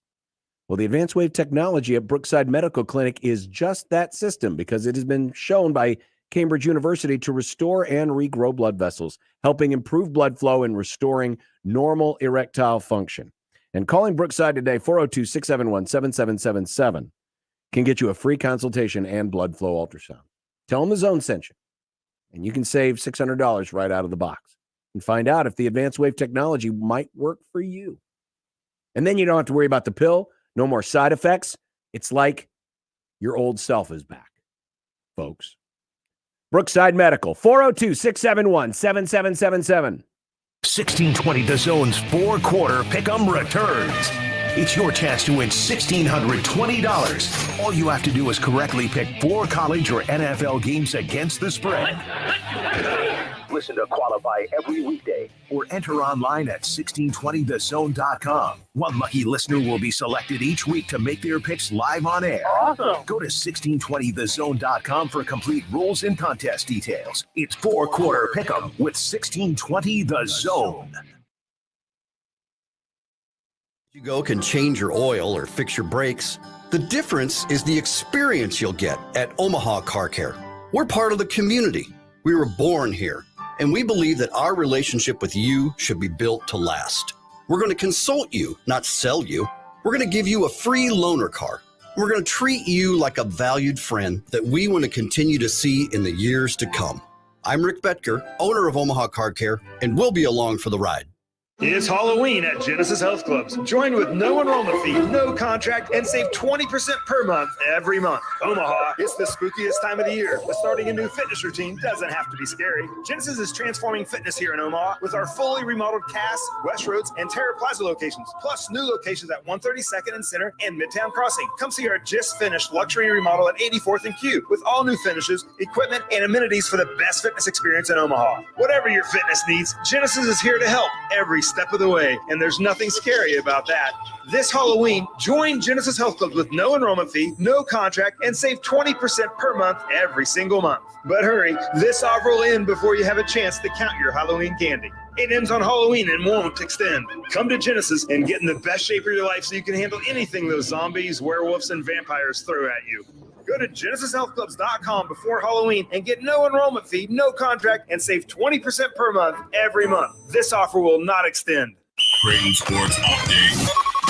Creighton women's soccer hosts the DePaul Blue Demons in Big East action tomorrow night at Morrison Stadium.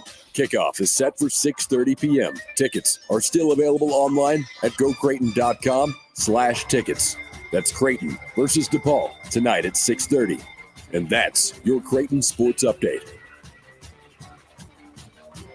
1620 The Zone proudly supports Creighton Athletics.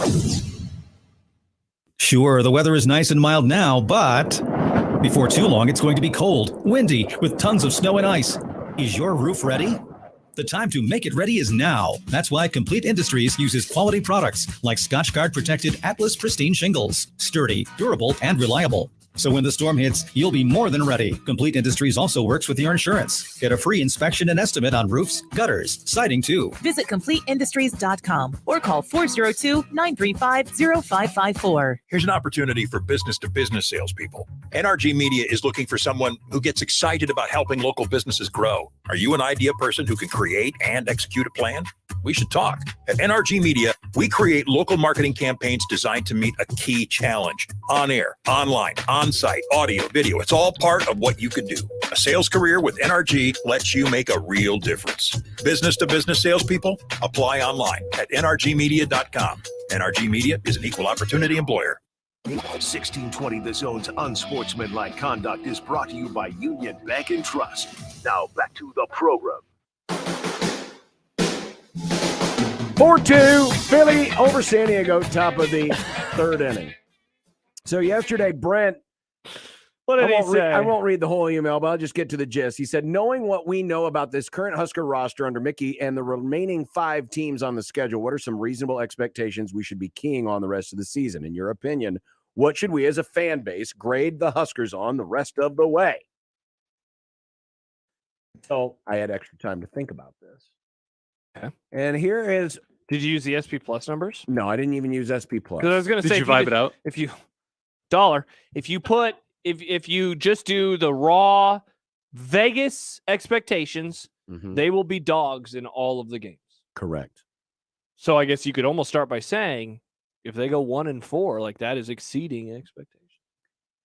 Yes, but I don't want to go too hard in the paint on that because some of those games are going to be, 2-3 point spreads, which is basically a coin flip.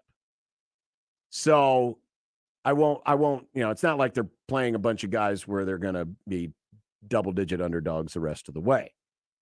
And I think it's twofold. I think part of it does have to be the eye test. Do they look like a better team? We obviously know where there are deficiencies on this football team. And the one advantage you have of having 9 games to judge someone by is that's a decent enough sample size. 75%, man. He's not getting judged on 4 or 5 or even 6 games. He's getting three-quarters of the season. Which is why it's just ridiculous that people are saying, just take the interim off the title right now based on 3 or 4 games that you've seen. No. Take advantage of the time that you have. Mickey's not going to leave you. He'll still be here after the 9th game. Well, that's nice. But look at that and see, all right, is Nebraska getting better in some places? Yeah. Because this offensive line is a mess. Honestly, if the offensive line wasn't such a tire fire, we'd be spending a little more time talking about how the defensive line hasn't really held up its end of the bargain. Defensive line was overrated as hell. Yes. So bad. Big time. Yeah. Pass rush, I won't say non-existent, but it's not existent enough. Certainly, trying to get something going in the run game again. So let's see how it looks over these last 5 games. Let's see if this team looks like it's getting better. We know that they're better mentally because they're not making those Frostian mistakes that cost them games. So we know from that point that's gotten better. But again, that was a low bar to clear. Let's see if they're getting better in the actual football things. Cut down on turnovers. Run the ball well. By the end of the season. So that's where the eye test is. Okay. And then I would put a number on it. Win, like you're saying, number of wins? And I would focus on 2 games in particular. The last 2? Yes. Yeah, I would agree. While they all count the same in the standings, we know there has been a mental block, and it's been a little painful to deal with Wisconsin and Iowa. Mm-hmm. Nebraska's not beaten Wisconsin in 10 years. They haven't beaten Iowa in 8 years. These two teams right now have never been more beatable. Wisconsin's never been lower since Nebraska joined the Big Ten. Iowa is grossly deficient on one side of the ball, and they're just scuffling by. They're gettable. And I think you got to get at least one of them. And honestly, if you get 2 of them, then you can say, all right, you did something there. Yeah, I know what I'm saying. Even 5 and 7, considering what they had, looks pretty good. Now, again, John, we thought at one point they might go 1 and 11. I'm looking at the question in way it was written. What should we as a fan base grade the Huskers on the rest of the way? This is not to talk about Mickey Joseph's candidacy as head coach. Different. We're just talking about how do we judge and grade the rest of this season in the prism of this season. And I'm saying based on what you had and how things have gone, if you can get those last 2 gettable games, dare I say? Winnable games? Gettable. I said gettable. It's a gettable game. And they look better. Same word, different word. I think that's something you We had a winnable game. I think that's I think that's a baseline of what you can use as a grading process to say, yeah, they graded out better than average, below average. So what's your average then? Because for the record, I'm expecting them to win 1 more game. I think they're going to finish 4-8. I think they win 1 more. Anything above that would be impressive. Anything below that would be disappointing. I'm going to say 2. So you think that you're? I'm going to look at those last 2 especially. Well, I would. I'm going to grade those. It may sound silly, because certainly beating a Michigan would be enormous. That sounds silly. But gosh, I'm going to look that'd at. be worth almost 2. I'm going to grade those last 2 games a little bit differently. You're going to grade. You're going to wait. It's a weighted scale. A little bit. It's a weighted scale. It's a weighted scale game. Now again, beating Michigan would be. You just don't want. You know what you don't want. You just don't want Michigan to go so sideways like the 2018 Michigan game. And I'm not even saying they got to lose like last year. They got to lose by a field goal. Just don't get Oklahoma like they did a few weeks ago. Mm-hmm. Don't do that. If you lose by 20 points, that's fine. They're a playoff team, man. Like they are really good. They might beat Ohio State again this year. Michigan is a great football team right now. Nebraska cannot hang with them. They can't. The other games. It's going to be hard, though. I feel like I'm kind of on an island this week, and part of this is the discussion with Jack, but like I just don't see how they stop outside of Iowa. I just don't see how they stop those offenses from just mashing the ball against them over and over and over. Unstoppable games. For all the issues Minnesota has, for all the issues Wisconsin has, they can still run the football, and they can definitely run the football. John, Purdue sucks at running, and they ran the football in Nebraska. It's like, how are they going to stop those teams, you know? And the up and down nature of the offense. 40 whatever against Georgia Southern, 14 against Oklahoma, 30. They had 28 against Indiana because one was a block punt. 28 against Indiana, 14 against Rutgers. Yeah, it has been up and down. It's just it's too inconsistent for me to look at that and say, like, I don't think they can outscore all these teams. I think they could get one of them for sure. If they get 2, and if they get one of those 2 or both of those, then that's going to be a pretty fascinating conversation. I like the idea, and I heard Brian Christopherson say it this morning. Mickey making the decision or kind of having Trev decide before those last 2 games. For example, you and I think are in the same boat where judging an entire coaching tenure based off of one football game and going into, let's pretend they would have gone into the Iowa game last year. You win, you're keeping your job. You lose, you're getting fired. Like, that's a pretty stupid proposition. Can we say the same thing about the final 2 games? Basically, will the decision be made by the time that Wisconsin travels from Madison into Lincoln?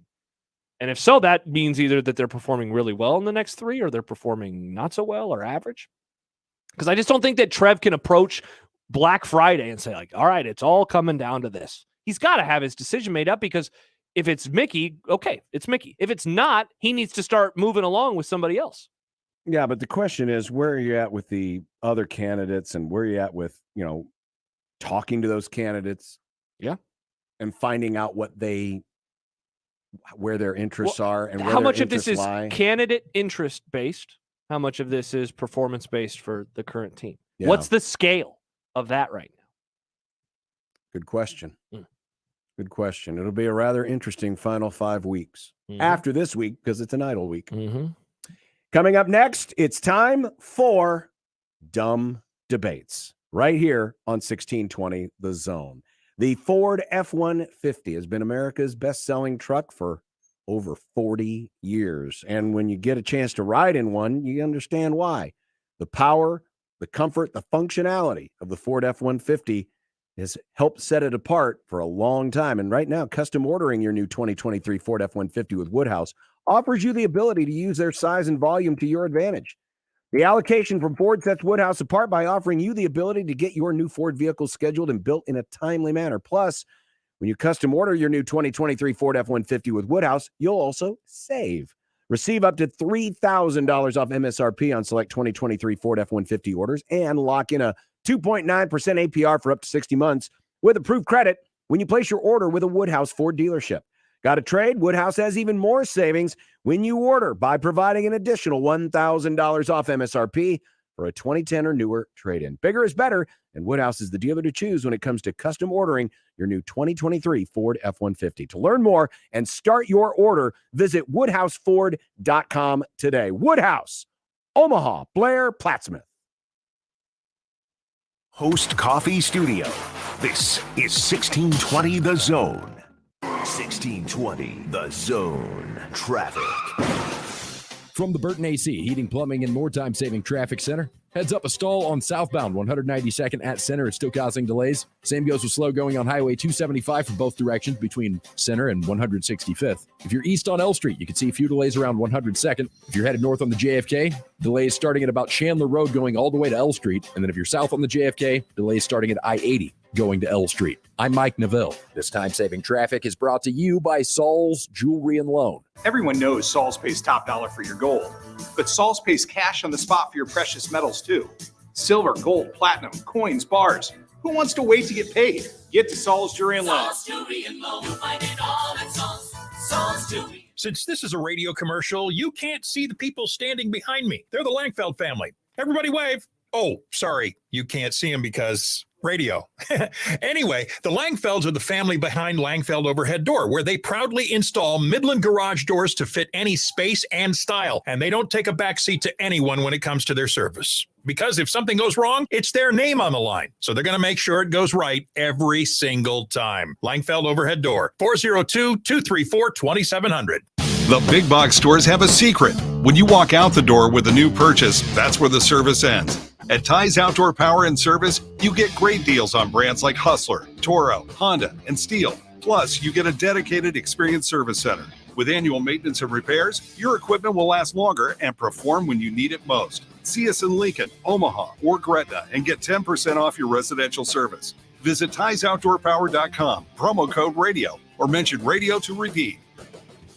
This is Scott Schultz from Host Coffee. 2022 marks our 50th year and business has never been better. We are rapidly growing and adding new customers, which means we need new route drivers and service technicians. We have new jobs for those new to the industry with little or no experience, and new careers that require knowledge in the coffee and vending world. There's a good chance we have just what you need in a new job. Host Coffee offers competitive pay and understands the work-life balance. Apply today at hostcoffee.net/careers and join our team.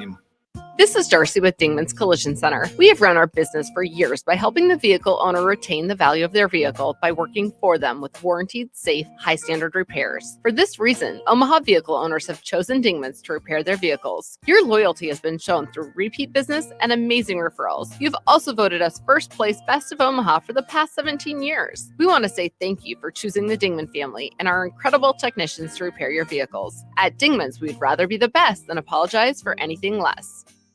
Cubby's supports the PACE program with Raise Some Dough. For every large pizza sold at Cubby's in the Old Market, Cubby's gives $1 to the Police Athletic League, serving at-risk and disadvantaged inner-city children with athletic and educational programs. PACE has over 5,800 program participants. The league reaches kids that would not normally be able to participate in athletics like soccer and baseball due to financial situations and family dynamics. PACE wants to give every kid the opportunity at athletics and a healthy and safe environment. If you'd like to support PACE too, go to paceomaha.org.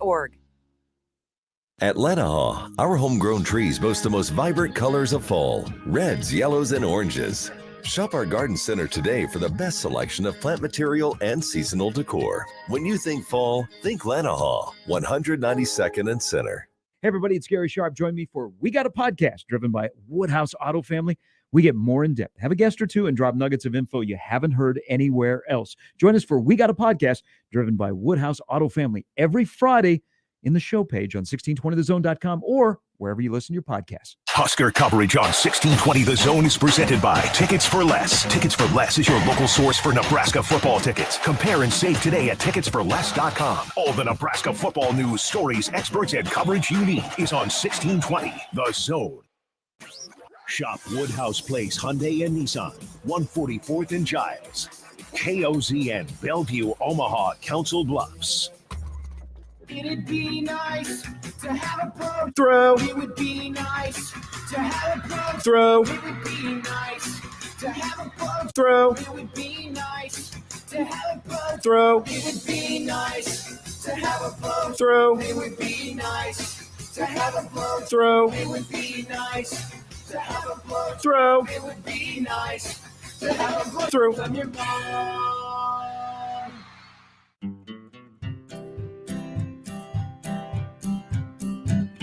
Listen, listen not to We Did Anyway, dumb debating. John's computer sucks, Macs are the only way, dumb debating. Fullbacks are running backs, hamburger steaks. Josh is too dumb to eat a cupcake. Mailing a base. Does John like Nebraska or Creighton? Just three radio hosts on air, dumb debating. Die for the pylon or give up on the plate, dumb debating. Millennials are great and old should go away, dumb debating. Rarely do we find any common ground. Josh wants his food to be the best around. Even if it gives him fatal flatulation. Just three radio hosts on air, dumb debating. When a tree falls down and nobody's around, you can bet your ass it won't make a sound. Water ain't wet, you know nothing about hydration. Just three radio hosts on air, dumb debating. Just three radio hosts on air, dumb debating. Wednesday is Dumb Debates. Woo! And this is when we Yeehaw. ask for your dumb debates into the JTech Construction Zone Twitter feed at USC 1620 or the Equitable Bank inbox, John at 1620thezone.com or Josh at 1620thezone.com. That's Please right. You know the use vibe. The hashtag Dumb Debates. Kevin sent me this. Kugler? He said, guys, love the program, but No. Isn't this? There's no buts. Isn't Dumb Debates just a repackaged version of what every radio show does, called a mailbag? Hell no, it's not. Hell no. First of all, Kevin, nice name. It's Dumb Debates. There is clearly a difference. In a mailbag segment, people send or tweet questions to the host or hosts. Yes. Which we already do that. We call that the mail sack. Which they Bingo. discuss. Yep. In Dumb Debates, people send their dumb debates to us. It's a very clear delineation. And we debate them. And John and Josh are usually wrong, and I'm right. That's definitely not true. Often mailbag questions will be like, what was your first kiss? We can't debate what the first kiss was because we both have our own experiences. John's was his pillow. Josh was his mom. But in a normal way. But in a normal way. Because it was while playing, what was that version of Slug Bug? Instead, it was Kiss Bug. Oh, PT Cruiser Bruiser. PT All right. So, sorry, Kevin, but this is clearly not a mailbag segment. It's Dumb Debates. Yeah. For that, we go into the mailbag for this one from Johnny Pig, who actually sent us a tweet. Okay. Do centaur babies just flop around? And attached to it was a picture. Why does he ask the questions he does? You know, Is this a second centaur-based question? If you're not familiar with a centaur, it's the human torso and head. It is, Nick. He asked one last week. And the animal body. Are we sure we didn't answer this one No, last week? we did not answer this one because I would have distinctly remembered. And remember, human babies, they can't walk. People they forget. can't Famously. sit up. You know, it takes them a while to do that. What do baby horses do, though? Do they walk? Yeah, they walk. Yeah, they're supposed to, though. So I guess they probably walk, right? Yeah. So Well, no, but no. Well, like saying, the top half he's would have just saying- kind of He's flopped. saying the human half of the centaur just flops around. I while would the rest imagine of it runs around. I would imagine at some point during the evolution of the centaur, they would have biologically figured that one out, right? So stop flopping. Well, yeah, why would they have? They're still it's because still half they're human, alive. half horse. Yeah, but they're alive. You know, that's how Well, evolution yeah. works. You kill the things that don't work, and then the things that do work are still around. I don't understand the idea of centaurs. It's one of the things from the old days where I just am confused. Well, it's just a mythical Greek creature. mythology is very it's just a mythical interesting. creature. Wild. It's like unicorns. Yeah, I just don't see. It's I like get Dallas a unicorn. Cowboys Super Bowls. Screw you. I get a unicorn. It's a horse, but it has a little thing on it. It has Very one cool. horn, a uni Wow, horn. very. So what a unicorn? What's their deal? Do they do anything special, or do they just have a horn? They get pissed off. Well, they're pretty magical, easy. aren't they? And Yeah, don't they have like No, rainbows? that's a Pegasus. Every time they run, Dumb. don't like rainbows shoot out from their hooves? Here's a take: Greeks overrated. Bad take. Greeks Bad overrated. take. Ancient Greeks, John, not current. Bad Greeks. take. Ancient Greeks. I Josh, that's apologize. such a bad take. I apologize to all of our Greek listeners. Some out of the there. No, there are no ancient Greeks listening. They're all dead. You said Greeks. were R.I.P. overrated. Mycenaean listeners. I was talking about the ancients. Current Greeks. they're doing Josh, some that's good messed things. up. No, it's not. The Romans are overrated. Whoa. Problematic people like the ancient Romans, but the ancient Greeks, they were cool. They did Romans, cool things. They had the whole killing Caesar thing. That's pretty fascinating. Yeah, that was pretty fascinating. They also had the. Imagine that. Josh fascinated by the killing. I just don't get There the was centaurs. 37 people that stabbed Caesar. I just don't Some get would this, call it a cult. Just don't get this bit. I don't get the centaur bit. I don't think it's a bit. I They think have Zeus. What's up with Zeus? They had he the likes to eat kids. Achilles. So she just dips Achilles, but why not just dunk the whole Because baby? she had to hold on to him from Why somewhere, not make Josh. the whole baby out of the black box? I just don't understand. She had to hold on to him. Dip the baby. You know how like when you're frying things, you have one of You're those. gonna fry a baby? No, you put the baby in one of those and you In the dunk it. fryer? In a colander? Yeah, colander. Thank you. And you dunk it. Where did she dunk Achilles? What was that river called? I can't remember. I can hold on. I should you know know, this. we don't. It's not that important. It doesn't She matter just because put Josh doesn't think the Greeks matter. Put the colander. Put the baby in the colander. The Greeks didn't have Or colanders, why not Josh. dip and then be like, okay, now I'm going to hold your other leg, your other foot. Just don't understand. Also, if you know that's his weakness, cover it up. Wear a pad. Wear a pad. There you go. Mike says dumb debate because Blake Bortles, you know, he's retired recently. Oh yeah, I saw this. Is Blake Bortles or Chase Daniel the most lucrative backup quarterback in the history of the NFL? Yeah. Well, Bortles actually ended up. You know, he started multiple years. I guess I'll take this question and flip it. Which career would you rather have, Bortles or Chase Daniel? All things being equal, Bortles. money wise, you'd rather have because you got to start, right? Yeah, you got to start. You were in an AFC championship. You were this close to a Super Bowl, and it wasn't your fault that they lost. That's true. That's true. No, the most lucrative backup in the history of the NFL has to be Jason Garrett. Nice. Yeah, you got a head coaching job out of it eventually. Exactly. He suckered a dumb owner into giving him a head coaching job, and now he's on Dumb TV. fan base. Yeah, he's look at all the millions he's made off of being a backup. Man, it pays to be a Dallas Cowboy, doesn't it? Steve from Ralston Middle School. Two girls were asking me at lunch this week whether it would be better to be attacked in a horror movie by a shovel or a cheese grater. I went cheese grater. What do you think? I can't make this stuff up. It's middle school, baby. Shovel. Shovel, by far. That's quick. Have you ever accidentally grated like your knuckles when you're grating Yes. cheese? And that hurts. Now imagine a cheese grater on your whole body. Oh, No, thank that's you. horrible. Yeah, shovel. Just knock me out. Give me CTE. Well, but you might be I able mean, to they have could to play stab next you week. still. So if you The got shovel would be quick. Could be. well, it could be, but you could fight off the person with the cheese grater. You get whacked with a shovel, there's no fighting back. someone clocks you with a cheese grater and then tries to start to go to work on your arms and legs with that thing, you might have a shot at, being able to fight back. I'm just saying, you got a shot. Yeah. Cheese grater, no thank you. I don't want a cheese grater either, but I definitely don't want a shovel. It'd grate my. I don't want to eat. I don't want either of these things, John. I don't want to get killed by anything. Right. So what would you use, Josh? Would you use the cheese grater or the shovel? To kill somebody? Yeah. I'm not a psycho, Nick. Probably the shovel, just quick and easy. I don't want to torture anybody. What about you, though, John? You psycho. I'm not a psycho. I'm not in a murder cult. Steve, Josh Peterson here for better baby frying. No, just want to call her. So Achilles will be okay. Wow, what chapter was this in the manifesto? No manifesto, John. Chapter 37, how to deep fry a baby. Benjamin. Hello, Benji. Button? Some say pie is better. Some say cake is better. Why can't they equally be good? Well, that's not the question. Those two aren't comparable. They're two different things. But they both can equally be good. You can still compare them, though, yeah. Nick. You can like them the same. Yeah. I love cake. I love pie. Yeah.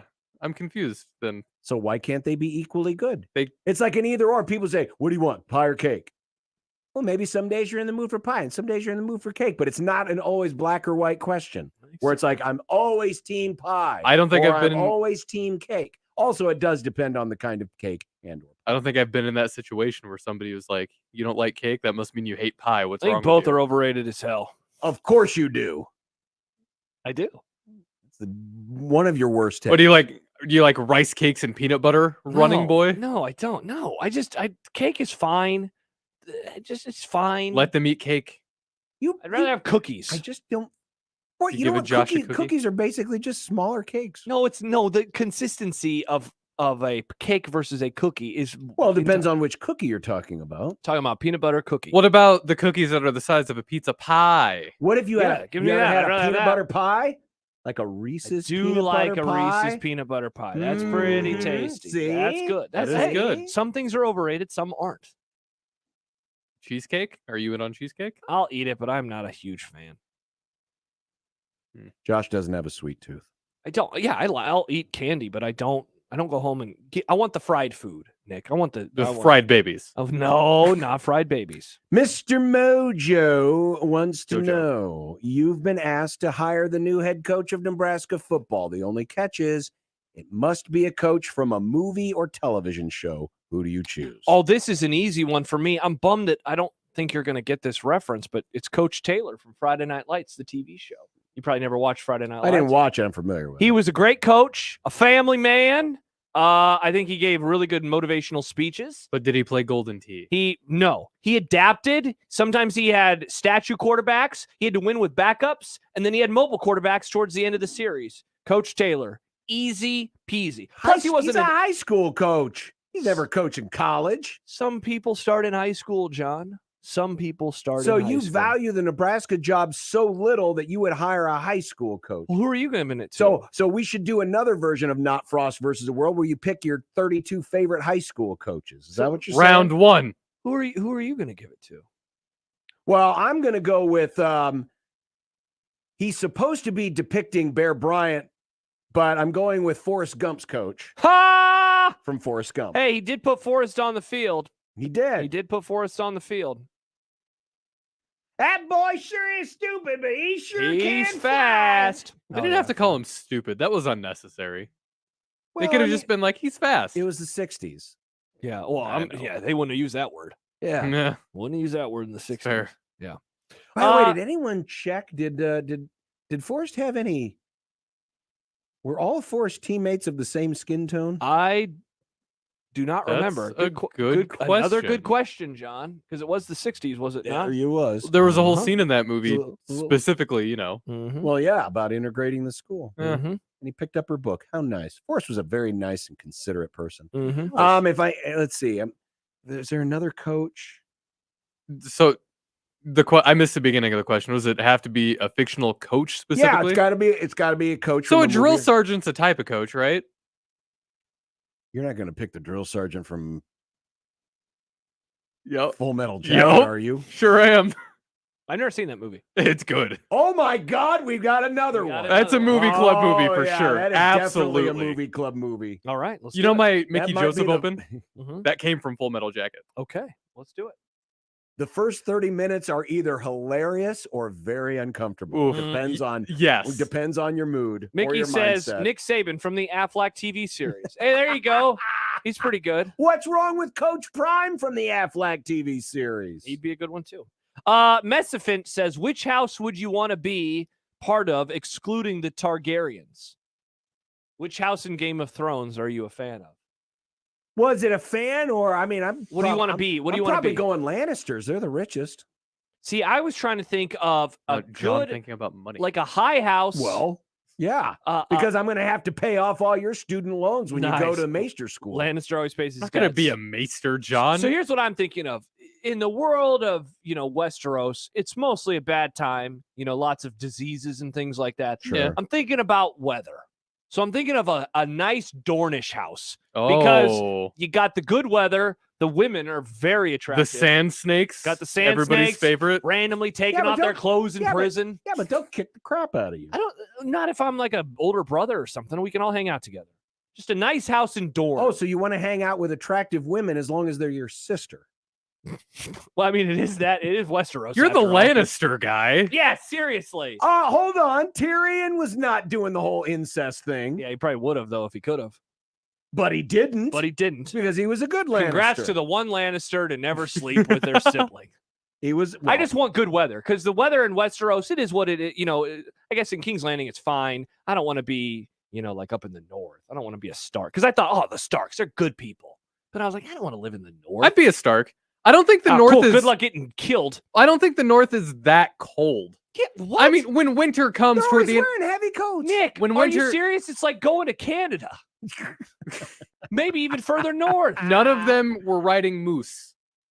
There's not Apologizing. moose in no, Nick. It's way cold up there. I don't think it's that cold. Yes, I think it's chilly. I think it'd be a crisp 30. Where did that's they live fine. again? How cold is it? Where did they live? What was that area called? Where were the It's just Starks the from? north. Just the north. It's just the north. No, they lived somewhere. They lived yeah, in they lived Winterfell. in Winterfell. Winterfell, That's yeah. what I was trying to ask. Oh, I thought you I'm meant not their saying it's castle. summer, All but right, how cold is it in Winterfell? I could see it being 40 to. I could see it getting up to 50 or 60 sometimes.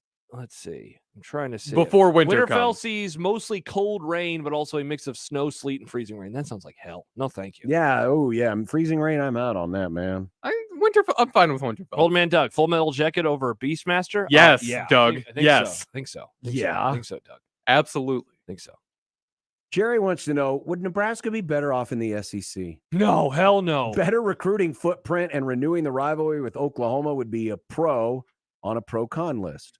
Theoretically, there are more winnable games in the Big Ten, but would five-star recruits, assuming the divisions are aligned logically, rather play against Wisconsin and Iowa or against Oklahoma and Texas? No, it'd just be too difficult. You're I don't know if divisions will exist anymore, but if they are in the SEC West or an equivalent and have to play Alabama, they just are never going to be able to compete. Okay, so in the Big Ten for the last decade, we've been they're trying to catch Ohio State. There's 4 Ohio States in the SEC. Yeah. And with Oklahoma coming in, maybe a 5th. That conference is horrible in terms of difficulty. Yeah, the degree of difficulty that Nebraska is going to face in the Big Ten is difficult enough. Yep. And you're not automatically going to recruit better just because you're in the SEC. You still have the same limitations. Remember, most of the SEC schools live where a lot of the great players are. Mm-hmm. And you're not leaving that southern footprint. If Nebraska were in the SEC, A, they would be a fish out of water. Mm-hmm. And B, you got to face Alabama and Texas and Oklahoma and Georgia and Tennessee and A&M and, even LSU until they get a good coach. Jerry says, dumb debates question, most difficult job or more difficult job, head coach in the NFL or head coach in college football?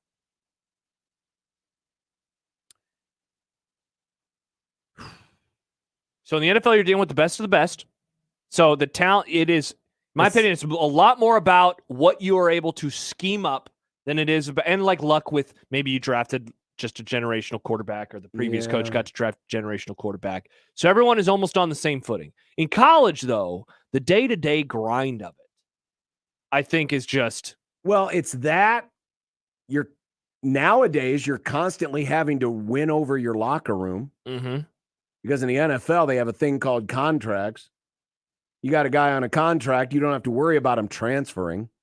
Yeah, but if you have a guy on a contract who's getting paid, I don't know, like $250 million, and he keeps saying, let's ride all the time, and he doesn't throw to open tight ends over the middle. Sure, that's that a would pain suck. in the butt. Yep. But you also help make the decision to ride? To sign that player. Let's ride. Let's ride.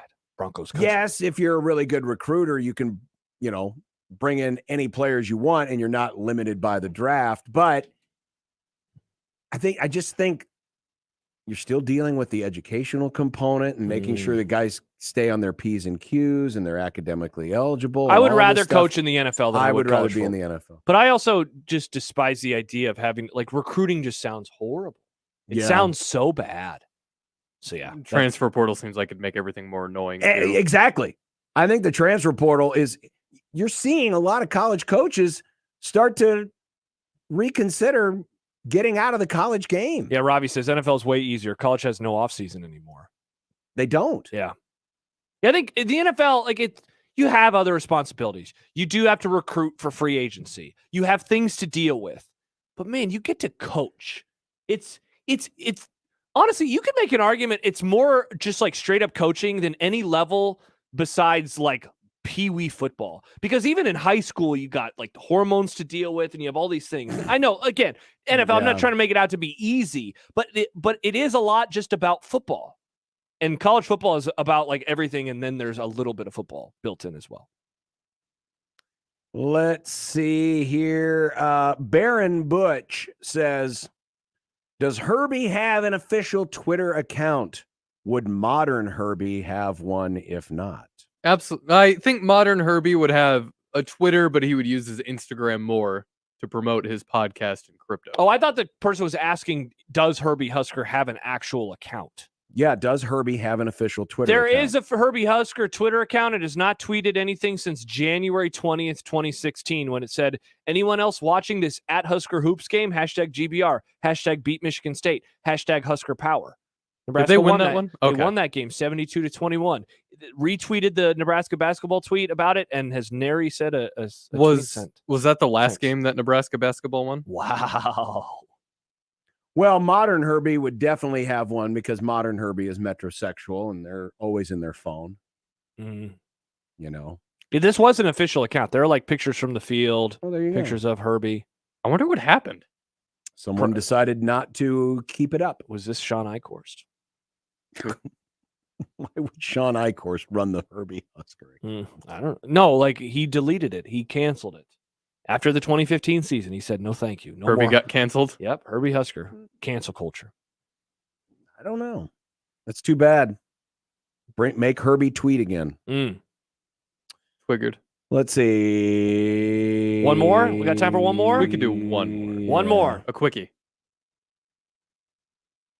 I'm scrolling. Rick says, do media people find it hard to separate work and personal life? For example, do you sometimes catch yourself using your live read voice around family or friends or other settings? Do TV meteorologists point to things the same way they do on a weather map?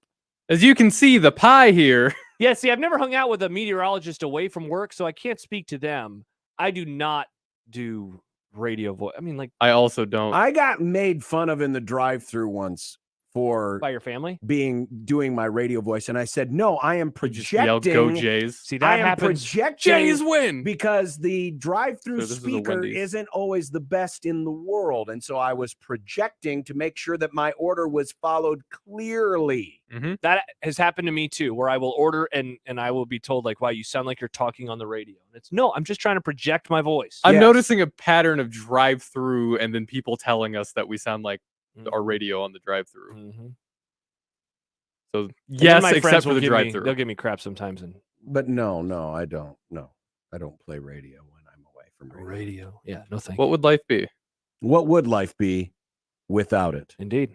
And that was Dumb Debates. Lance Leipold's going to win. There's only 7 minutes left. 76.5% of the vote. Congratulations. Lance Leipold is moving on. Congrats. And people thought that his candidacy was over. Oh, no, it's still alive. It's still alive. Look at this texture trying to trigger me. Why do people think Dak is good? Because he is good. Yeah. Is he? Settle down. Coming up next, we're going to talk some college football. Bill Connelly, the man behind SP Plus, and we're going to find out if we can manipulate it so that we can get our cake, because we need our cake for the special teams rankings.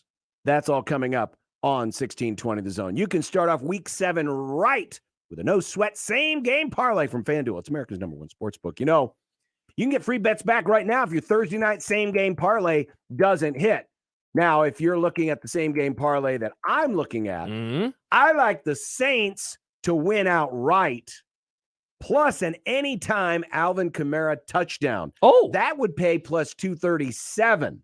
That's the kind of return on investment you can get by utilizing the same-game parlay. And the good news, Josh, is if that doesn't hit, you can get free bets back. John put together same-game parlay the other night that would have paid about 5-1. And don't forget about the live betting as well that they have on the FanDuel Sportsbook. Sign up today with that promo code 1620 if you don't have an account. And if you already have one, you are all set. Sign in and see what you've got and take advantage on Thursday night with the no sweat same game parlay. Promo code 1620. 21 plus and present in Iowa. 3+ legs. Minimum $1 bet is required. Refund issued as non-withdrawable free bets that expire 7 days after receipt. Max free bet is $5. Restrictions do apply. See terms at sportsbook.fanduel.com. Gambling problem? Call 1-800-BETS-OFF. Previously on the crossover. I was DD for some nice young co-eds. They wanted to go to a frat house. They didn't want to let me in the frat house. I said, no, that's not the way this is going down, gentlemen. Nice. They said something to me. I said something profane, and it was go time. Let's go. That's an honorable reason to get in a fight. All of mine were exceedingly dumb. Mornings on 1620 The Zone, the Connor Happer Show. Unsportsmanlike Conduct, 6A to 6P, 1620 The Zone. Your Omaha area forecast, presented by Bellevue Berry and Pumpkin Ranch, from the KETV Newswatch 7 Weather Center on 1620 The Zone. Pleasant weather into late afternoon with the partly sunny skies and temperatures in the 50s. Mostly clear tonight, not as chilly. We'll drop back in the mid-30s for a low. And then mostly sunny and milder for Thursday. Very nice day, high temperature near 70. I am Chief Meteorologist Phil Ranby from KETV Newswatch 7. 1620 The Zone's Unsportsmanlike Conduct, brought to you by a great friend of the program, Union Bank and Trust. 1620 The Zone. Traffic. From the Burton AC Heating, Plumbing, and More Time Saving Traffic Center. Heads up, a stall on southbound 192nd at Center is still causing delays. Same goes with slow going on Highway 275 from both directions between Center and 165th. If you're east on L Street, you can see a few delays around 102nd. If you're headed north on the JFK, delays starting at about Chandler Road going all the way to L Street. And then if you're south on the JFK, delays starting at I-80 going to L Street. I'm Mike Neville. This time-saving traffic is brought to you by Fernando's Omaha. Come on, when was the last time you had your Fernando's fix? It doesn't get any better than lunch, dinner, carry-out, even catering from Fernando's. Get your Fernando's fix. 114th and Dodge, 75th and Pacific, and FernandosOmaha.com. When cancer hits home, when you need answers and hope, turn to Nebraska Medicine, where cancer care is world-leading and personal. In one visit, you'll meet with the team specializing in your cancer, discover treatments based on your DNA, and the support that makes a difference, like a nurse case manager and multiple locations, so you can always be close to home. For cancer, this is where you begin. Visit nebraskamed.com/cancer. Home is with you wherever that may be. Email Unsportsmanlike Conduct on the Equitable Bank Zone inbox with whatever is on your mind, from your hot takes to what you think is one.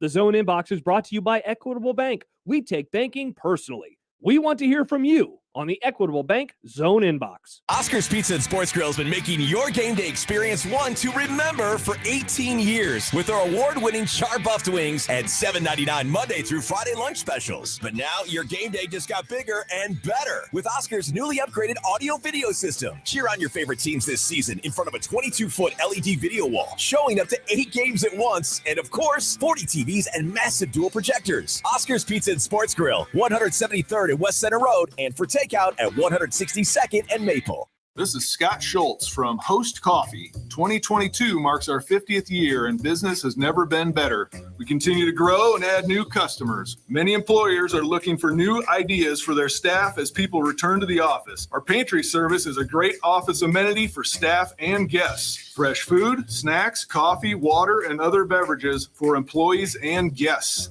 Enhance your office experience with pantry service from Host Coffee. Learn more at hostcoffee.net. Dingman's Mechanical Repair. We would rather be the best than apologize for anything less. 1620 The Zone's Unsportsmanlike Conduct is brought to you by Union Bank and Trust. Now back to the program.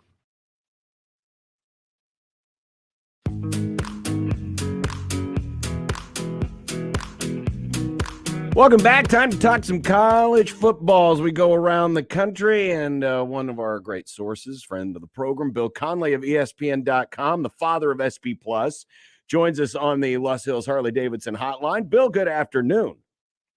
How are you? Great. We're doing good. Hopefully this weekend will give us at least half as good a weekend as we got last weekend when, of course, we saw Tennessee upset Alabama. How legit? And I know you probably got your SP Plus numbers already to work at it, but, give me your conjecture as well. How legit does an SEC title game of Ole Miss and Tennessee look right now?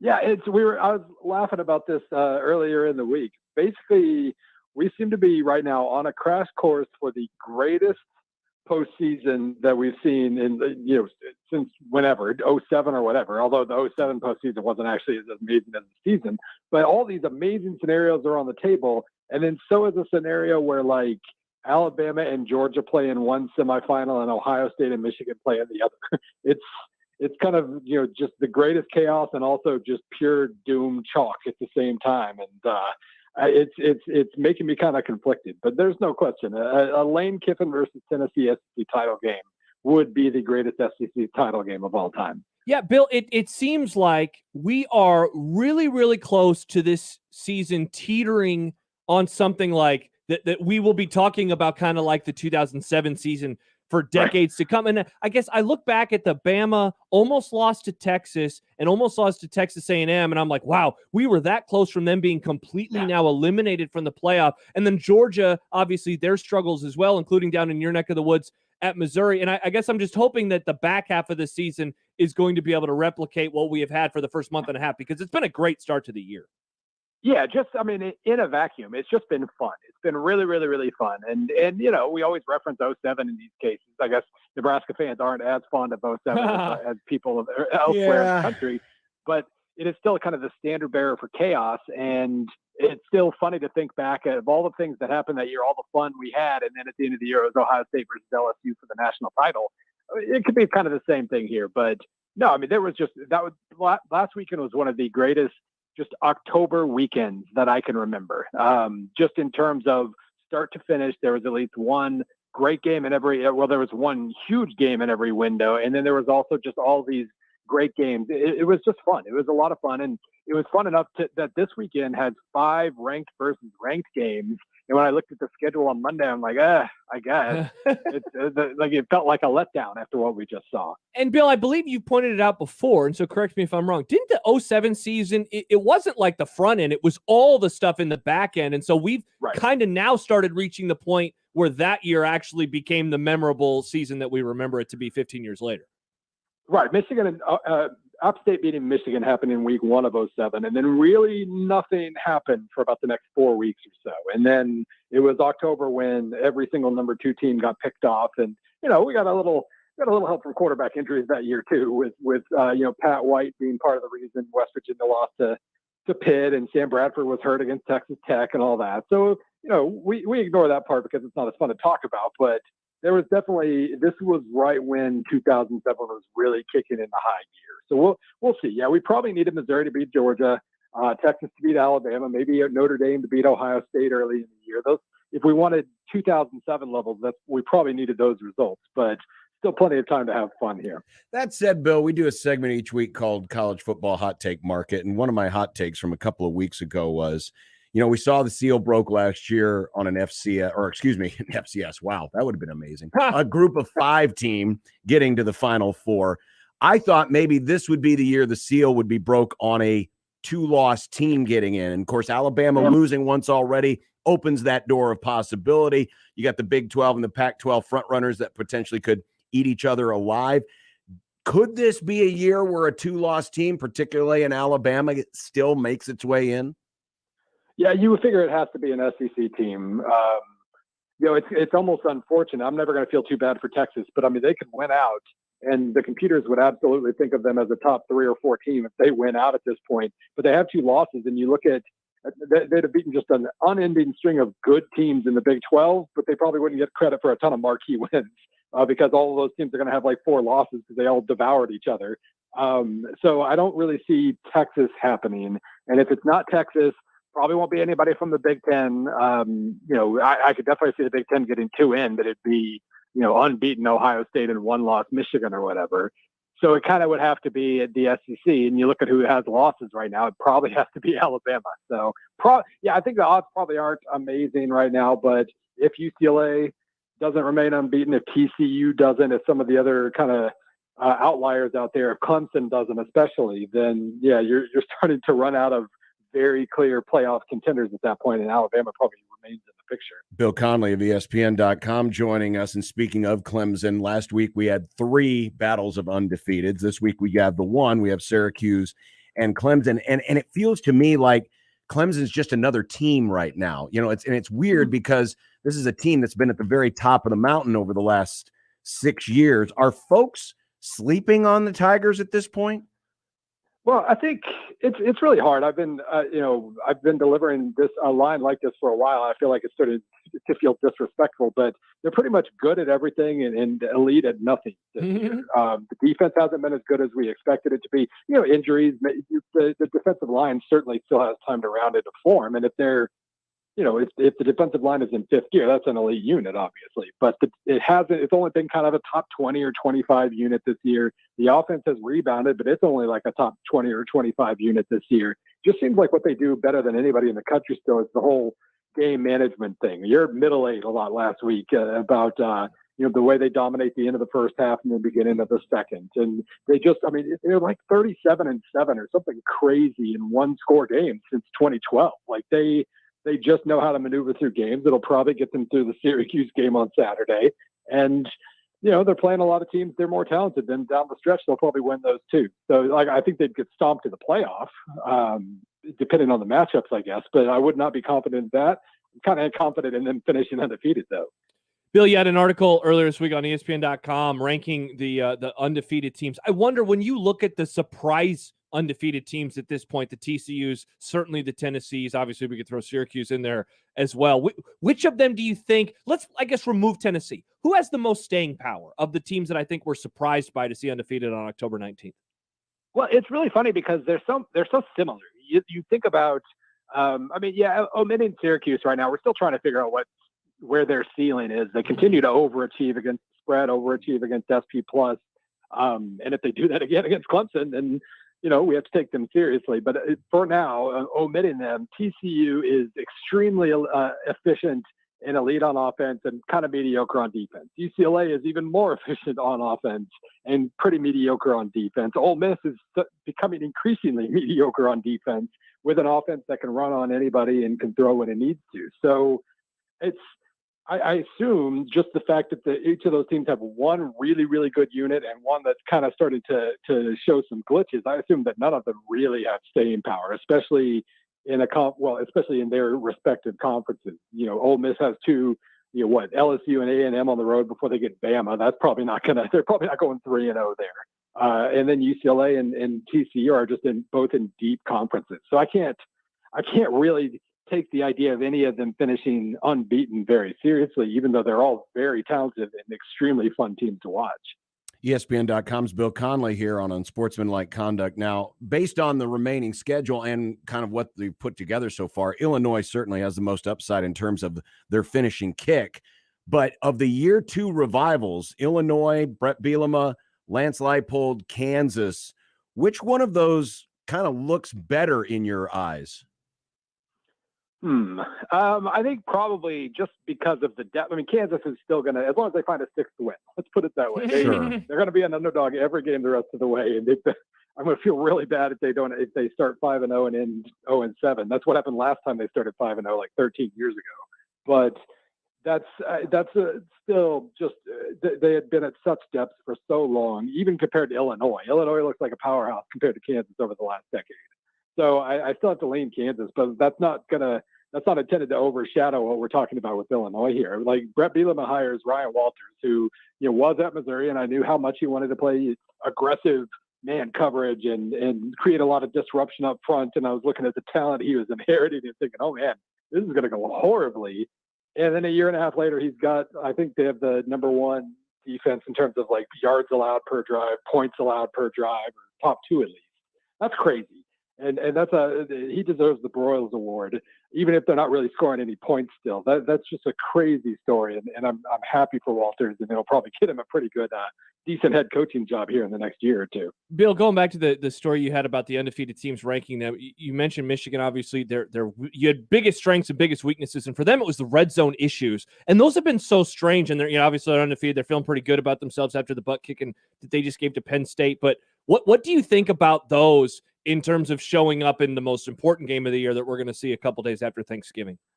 Yeah, it's just confusing because typically there's kind of a correlation between being able to run the ball well and being able to score in the red zone when the space is more limited and everything. But there's just nothing. If they have a problem, they don't always, but if they have a problem on offense, it's that they're settling for too many field goals. It was the same way last year, and then they finally started to find the rhythm in the red zone late in the season, just in time, really.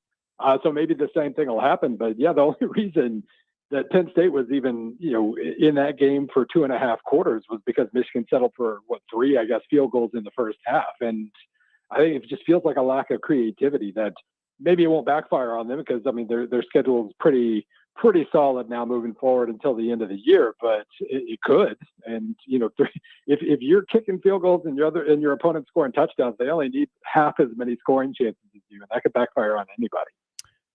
Bill, I know you have influence because this is your system, and I know that you like to tweak it every now and then. You tweak it all the time, try to refine it, make it better. We need to know, though, because us getting fed rides on this. We have a great friend of the program, Kelsey, who said she would bake us a cake. Yes. If Nebraska can finish inside the top 75 in special teams ranking, and we said, well, we'll use Bill's ranking because this is the one we like to quote a lot. I look at the latest ranking. Nebraska's still down in like the bottom 10 in the country. They've blocked 2 punts. Yeah, come on, Bill. Can we get a little love? Can you tweak the formula to get Nebraska into the top 75 in special teams? I mean, if there's food on the line, it's cake. I can absolutely. It's cake. Fiddle with some knobs here, but I mean, yeah, we're looking at right now. We're looking at 97th in place kicking. 106th in punting, 21st in kickoffs. So there's that. The more you score, the more that matters, I guess. But the whole block thing is really, I've never gotten a good read on how to incorporate that into the system because they're so. The team that does it the most does it 3 times in a year, something like that. And Nebraska's done it twice. Well, there you go. But it certainly hasn't really helped them all that much in the win-loss department, I guess. We haven't had a bad long snap this year. Is there a formula for the long snap? Well, the bad long snaps certainly count. Yeah, that is true. But yeah, no, it's still got some work to do. It still seems like a little bit of a hill to climb there. Yeah. Okay. Well, I don't think we're getting cake. Guess we should have used somebody else's formula. Am I right? Wow. Bill Connelly, ESPN.com. The SP Plus is still the one we love to use. Oh yeah. Even if we don't get fed because of it. Bill, thanks a lot for your time. We appreciate it. Enjoy the games this weekend. Absolutely. You too. Thanks, Bill. Bill Connelly of ESPN.com. Dang it, we got to figure out how to incorporate the blocked punts. I mean, that's an important thing. Huge thing. That's a possession changer. That's better than a good punt return. Yeah. Also, the kicking. They didn't kick field goals for 3 games. I guess it's hard to have a high ranking. We don't kick field goals. How is Steve Buscemi down in the 100s in punting? You seen the punts lately? They're going 30 yards. They're going 30 yards. This is like after he got shot on the front porch by Tony. This is not good. Not good at all. Poor Steve Buscemi. Indeed. All right, we've got some content and bet of the day, and we keep on going right here on Unsportsmanlike Conduct in 1620 The Zone. 1620 The Zone's four-quarter pick'em returns. It's your chance to win $1,620. All you have to do is correctly pick 4 college or NFL games against the spread. Listen to qualify every weekday or enter online at 1620thezone.com. One lucky listener will be selected each week to make their picks live on air. Awesome. Go to 1620thezone.com for complete rules and contest details. It's four-quarter pick'em with 1620 The Zone. Buy your next vehicle your way from anywhere with Woodhouse. Start your journey online at woodhouse.com. Easily shop all new and pre-owned inventory. Explore payment options and apply for financing. Ready to purchase? Schedule your new vehicle for pickup from the dealership or have it delivered to your driveway. Need a little extra help in determining your perfect vehicle? Our knowledgeable and local dealerships can guide you to the vehicle that best matches your needs. Experience car buying your way with Woodhouse, a trusted auto partner since 1975.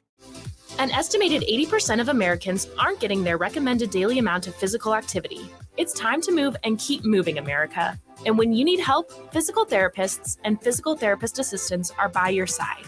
Be your own champion. Choose more movement. Choose better health. Choose physical therapy. Find out more information and a physical therapist at choosept.com/NE. Brought to you by the American Physical Therapy Association of Nebraska. Caller 4 right now, 402-951-1620. Qualifies for 1620 The Zone's four-quarter pick'em. It's your chance to pick 4 football games correctly against the spread to win $1,620. Call 402-951-1620. Call now to qualify with 1620 The Zone. Sure, the weather is nice and mild now, but before too long, it's going to be cold, windy, with tons of snow and ice. Is your roof ready? The time to make it ready is now. That's why Complete Industries uses quality products like Scotchgard protected Atlas Pristine shingles. Sturdy, durable, and reliable. So when the storm hits, you'll be more than ready. Complete Industries also works with your insurance. Get a free inspection and estimate on roofs, gutters, siding too. Visit CompleteIndustries.com or call 402-935-0554. Hi guys, it's Andrew. Are you struggling with erectile dysfunction? Did you know that a major medical breakthrough is now available, and it isn't a pill? Today, Wednesday, October 19th, we're running a one-day special you won't want to miss out on. Brookside Medical Clinic uses the most powerful form of wave therapy. This is a technology clinically shown to repair blood vessels and improve blood flow. It's backed by 60 clinical studies, including from Cambridge. If you're ready to regain that spark in the bedroom, today is your day. Call us now and you'll qualify for the assessment and ultrasound totally free. Also, a gift that can produce rapid results in the bedroom in minutes. You're going to love that, guys. Trust me.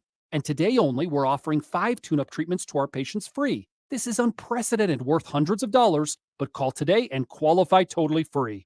402-671-7777. That's 402-671-7777. Guys, put a stop to your erectile dysfunction and get your love life back. Call Brookside Medical Clinic now to qualify. 402-671-7777. At Simply Safe Home Security, your safety is the only thing that matters. So this holiday season, we're giving you 40% off any new system because feeling secure in your home is a gift that everyone deserves. Named Best Home Security of 2022 by U.S. News & World Report, Simply Safe protects your whole home with advanced technology, powered by 24/7 professional monitoring. Visit simplysafe.com/holiday to save 40% today. There's no safe like Simply Safe. Great party. Thanks. Can I get you something to drink? I'd love a cocktail, but I don't want to trouble you. No trouble at all. I have a Bartesian.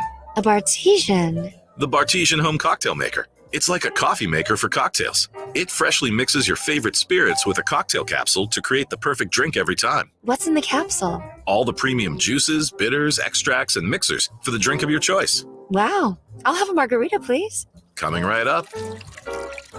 Your margarita. This drink is perfection.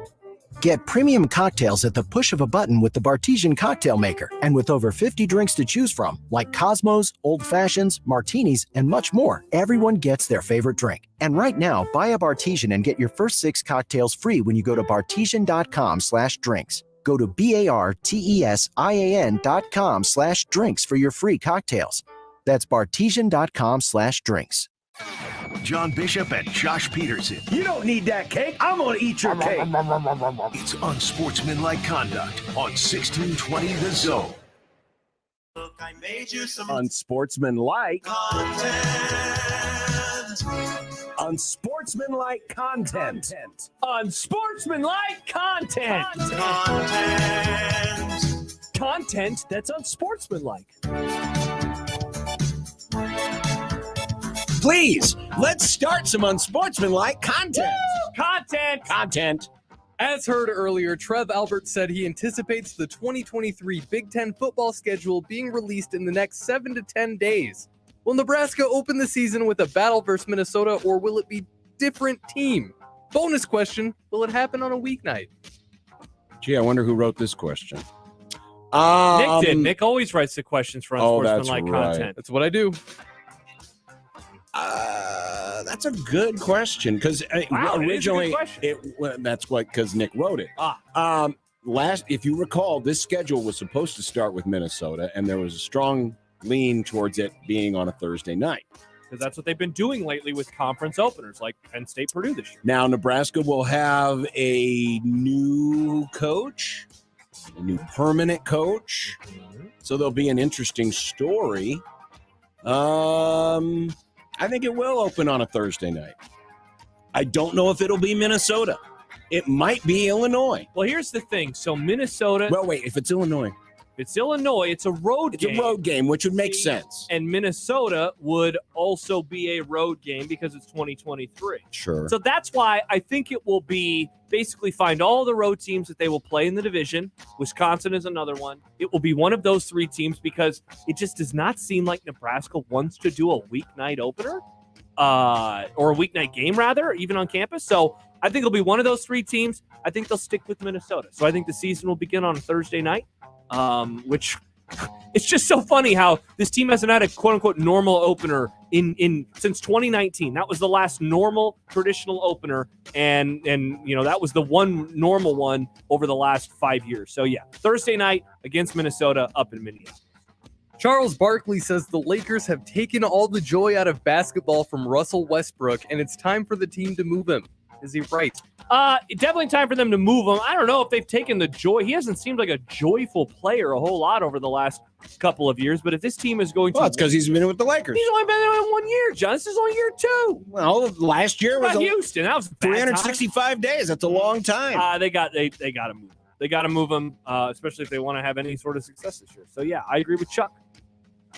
But do they trade him to a bad team?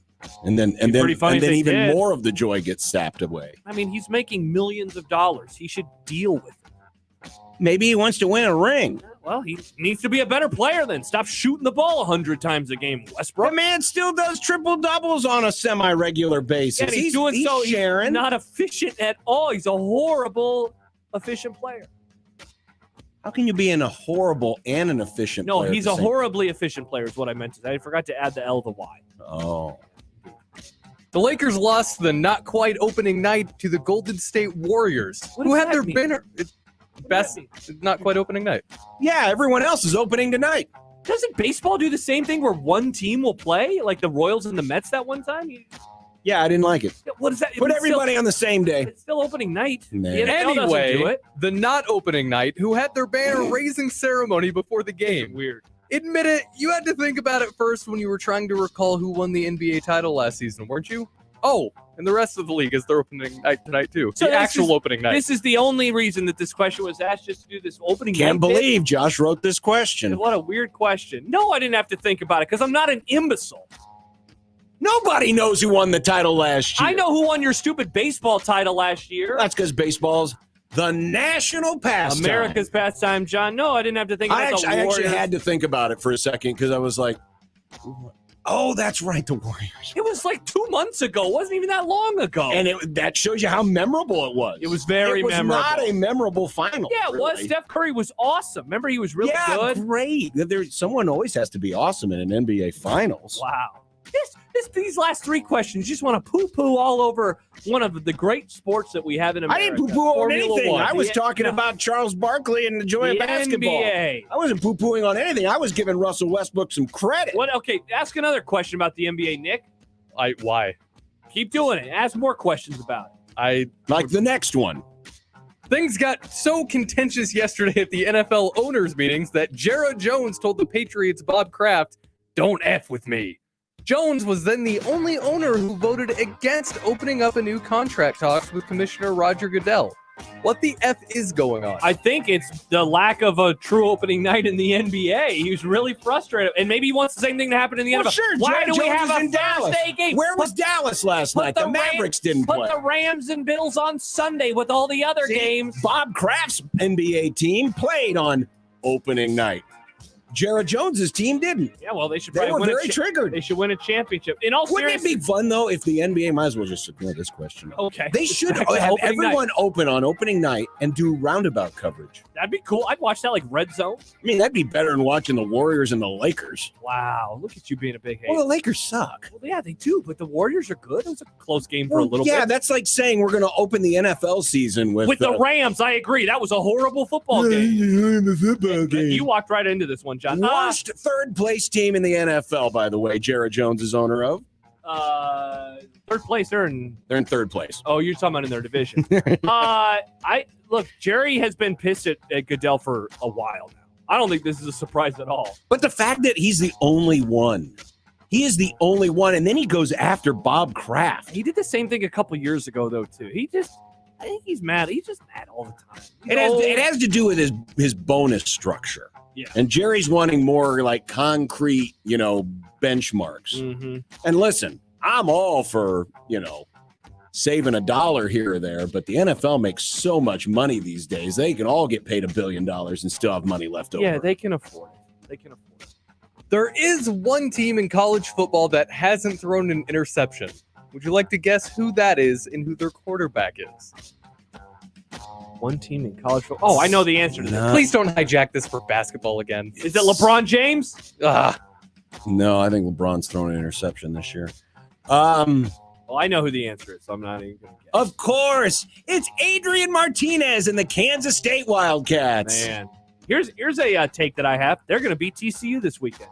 I like Kansas State. TCU coming off of 3 straight emotional highs. They killed Oklahoma. They beat Kansas. And then they beat Oklahoma State. All I'm saying is if K-State's gonna win, they better be up by 50 because TCU will come back. This is like 2020 Adrian Martinez, but with a better team around him. Remember how he was very efficient that year? Yeah. Because he was throwing the ball like 3 yards down the field the entire time.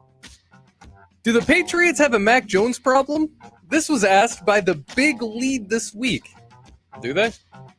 Well, Mac Jones, he was watching the Celtics last night. Of course he's got a problem. Back to opening night. Opening night. Have you? This is so weird. I don't understand this. Did you see all the supposed issues that are going on in New England with young Mac? So apparently he got a big head because he had a Pro Bowl. That was reported by them. He didn't have, I believe, a surgery that the Patriots wanted him to have. He was frustrated. He keeps asking why. He's from the generation that asks.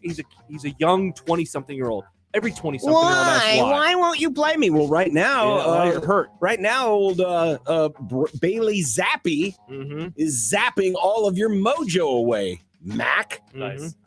So I guess deal with it. And remember, you're playing for a franchise. You're playing for a head coach who probably doesn't want any more pre-Badonnas at quarterback. As much as they had success with Brady, I think Belichick would rather have more of the control of the situation. So Mac needs to watch himself because watch yourself. The Patriots looked good last week. Dare I say the Patriots are back, folks? They might be. Okay, maybe not. Did either of you notice how Russell Wilson ended his press conference on Monday? Not even a "let's ride" as he left the podium.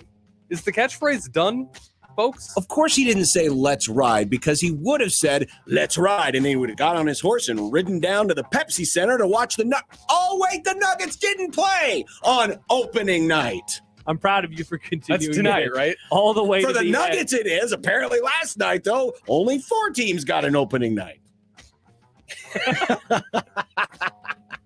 I got nothing. I'm just glad he didn't do it.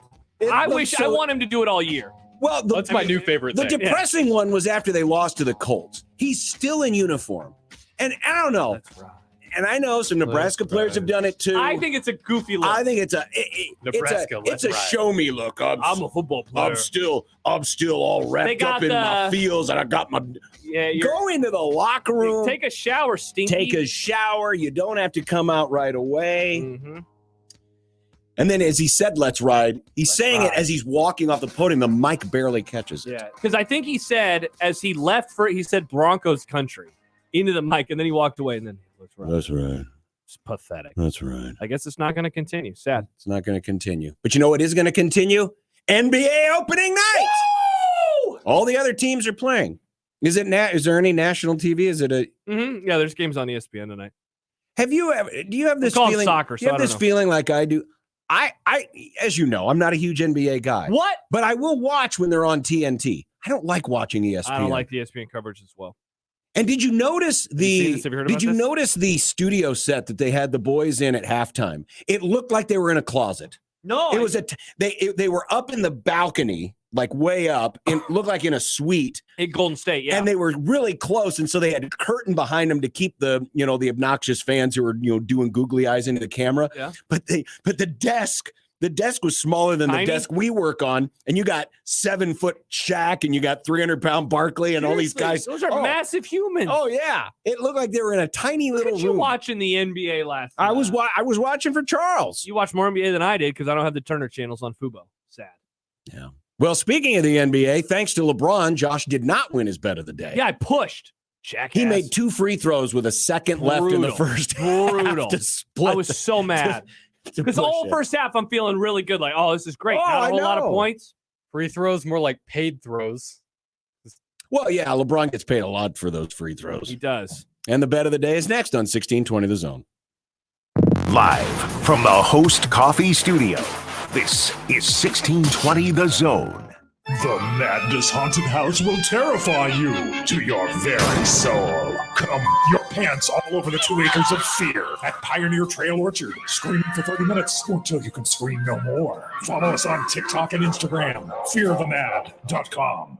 Follow your imagination to the Bellevue Berry and Pumpkin Ranch. Bring the whole gang and explore for treasure on the pirate shipwreck. See how the West was fun. Pretend you're a superhero as you jump on giant bounce pads. Maybe reserve your own campfire rental where you can roast marshmallows and tell stories. It's all up to you. And of course, go on a hayride and grab your own pumpkin. Priced by the size, not the pound. Follow your imagination at the Bellevue Berry and Pumpkin Ranch. 48th between Cornhusker and Highway 370. More info at BellevueBerryFarm.com. Dust.